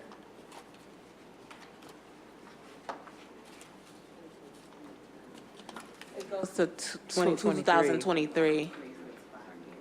Oh, that's for 5, that's Yeah. for the, For 5 okay. years. I retract my question, thank you. I just right. wasn't reading it carefully enough, thank you. There being no further questions or comments, all those in favor of resolutions 959 to 961, say aye. Aye. Any opposition? No for 959 for me. No. Got We that, got Madam no Clerk? women, no minorities on a contract. All right, so. I need a motion to discuss resolutions 962 to 984. So moved. Been moved by Vice President Powell, seconded by Second. Commissioner Funches, thank you. Any questions or comments? I'd like to have Resolution 968, 969, and 979 to be discussed in executive session. Do that again, 68, 968. 969, 979.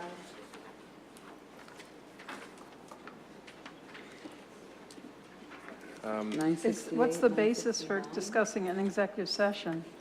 To, what do you mean, what's the basis? of it? Well, there are only certain legal bases you can use to go into I'll discuss executive. it out here then. I didn't want to get into this out here. But let's, am I? Well, no, I Wait, just, wait. I want to make sure, I mean, I assume that you asked for it to go into executive session because you, It's not a personnel matter, but I Right. wanted to. Is just it discuss contractual? And not to. Is Right. These are contracts. We're getting ready to enter into a contract, so if we can't, I'll just. Yes, talk about it here. corporations are covered, Mr. President, as well as individuals. sure. For If executive session? we are leading to a two-way Right. contract with a corporation and a commissioner has a concern that reflects on the corporation, it would be the same as if we were talking about the person. appointment of an individual. So yes, it is proper. so that would be appropriate. All right, thank you. All right, so that was, just so I'm clear on this, 968, 969, and 979. Yes. Okay. Well, we can do that. So I'm asking folks to consider resolutions 962 through 984 with the exception of resolutions 968, 969, 979, which we will take up a motion to go into executive session on those shortly. Can I get a second?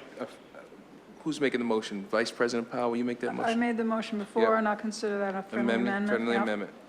All right, I need a second. Well, I need a second to that amendment. Commissioner Funches, you are there for me. I appreciate that. Okay, any other questions or comments regarding resolutions 962 to 984, with the exception, of course, of resolutions 968, 969, and 979? Yes, I have a question about Resolution 965. Have we found or hired a candidate for our external director for special education? Is that position still vacant?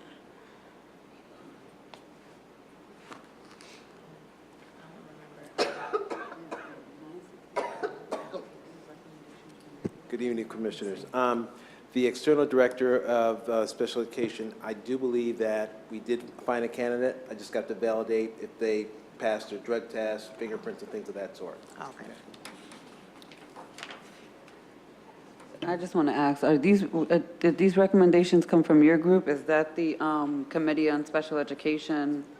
No, this is the district CSE. These are our outside, these are the people when we do out-of-district services, out-of-district stuff. This is what the CSE this is the people who do the IEP meetings. Okay, yeah, yeah. This is not my This is committee. not your committee's recommendations, these No. are just regular, These are, okay. these are the regular, this is regular committees so that they can enter into the contract, so when recommendations are made from the CSC, that people can go. Okay, thank you for the clarification.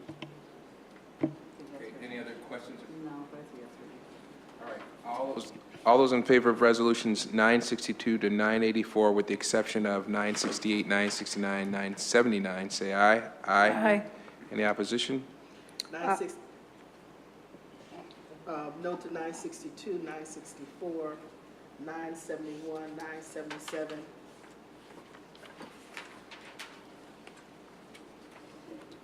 Got that, Madam Clerk? Yes. Commissioner Shepard, did you have some oppositions to? Yeah, sorry, I should have asked this before I put my vote in.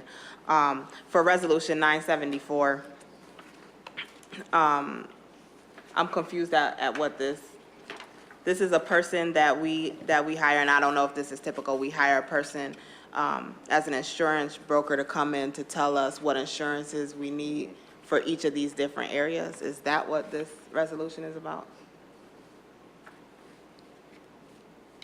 Barbara, do you want to have someone respond? Carl or Barry? Carl.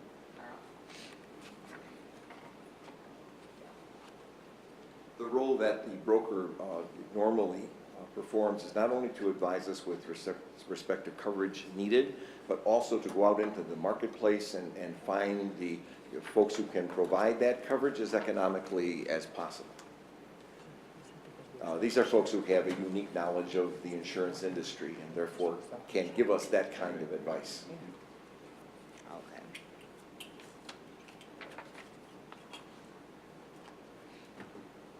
Thanks, Carl. Any further questions, Commissioner Shepard? No. Good. Anyone else? All right. All those in favor of resolutions, well, yeah, I said it before, but I'll say it again, 962 through 984, with the exception of 968, 969, and 979, say aye. Aye. Aye. Any opposition? I did, but we stopped because I wanted to give Commissioner Shepard a chance to. Commissioner Shepard, did your vote change any nays to those? No. No? Okay, all right. Madam Clerk, you recorded Commissioner Elliott's nays, and, all right. So now we are at unfinished business from a previous meeting. And don't worry, I will ask for a motion to go into executive session on those resolutions which we've discussed earlier. But any unfinished business? There being no unfinished business, we're moving on to proposed new business. Any comment on the policies reflected there? No? We are our next business meeting is July 26, 2018. I would just note, and I was going to send you a note on this, Dr. Lee, October may be a bit challenging. There's some meetings that may conflict with that, so we may have to do some adjustments on our October business meeting. The other thing is, I want to tell you folks that we have a number of us will be missing out of action over the next week or two. I know I'm going to be traveling quite a bit, but Commissioner Funch is going to be traveling quite a bit. Anybody else going to be out and about? July 10th for a week. 10th. So like the summers, you're going to find some folks missing, but again, we have to be mindful that we have staff here that is going to take care of our children and make sure that summer school gets up and going. The other thing that I want to note is we have to go into executive session on resolution. I need a motion to go into executive session on hold on. Oh, we got to do this right or Carl's going to get mad at me. On resolutions 908, 924, and 933 to discuss a particular personnel matter. That motion has been made by Commissioner LeBron, seconded by Commissioner Funchess. We also need a motion to go into executive session on resolutions 968, 969, and 979 to discuss contractual matters or matters relating to corporations. And moved by Commissioner Elliott, seconded by Commissioner Funchess. Additionally, I should note there are other matters that we have to discuss that relate to personnel matters, particular persons. And then finally, no, I shouldn't say finally, we are going to get an update by our general counsel on a matter involving litigation. And also we are going to be discussing, I don't know if we needed a motion to go into executive session on the long-term suspensions. Yes, so I need a motion to go into executive session to discuss long-term suspensions. Motion. Thank you, Commissioner LeBron. Thank you, Commissioner Funches. For any of you who are interested in, all those in favor of those executive sessions, say aye. Aye. Any opposition? Anybody looking to see what happens when we reconvene, we'll reconvene downstairs on the second floor, and we will leave from the second floor office. Idonia. Thank you. Idonia?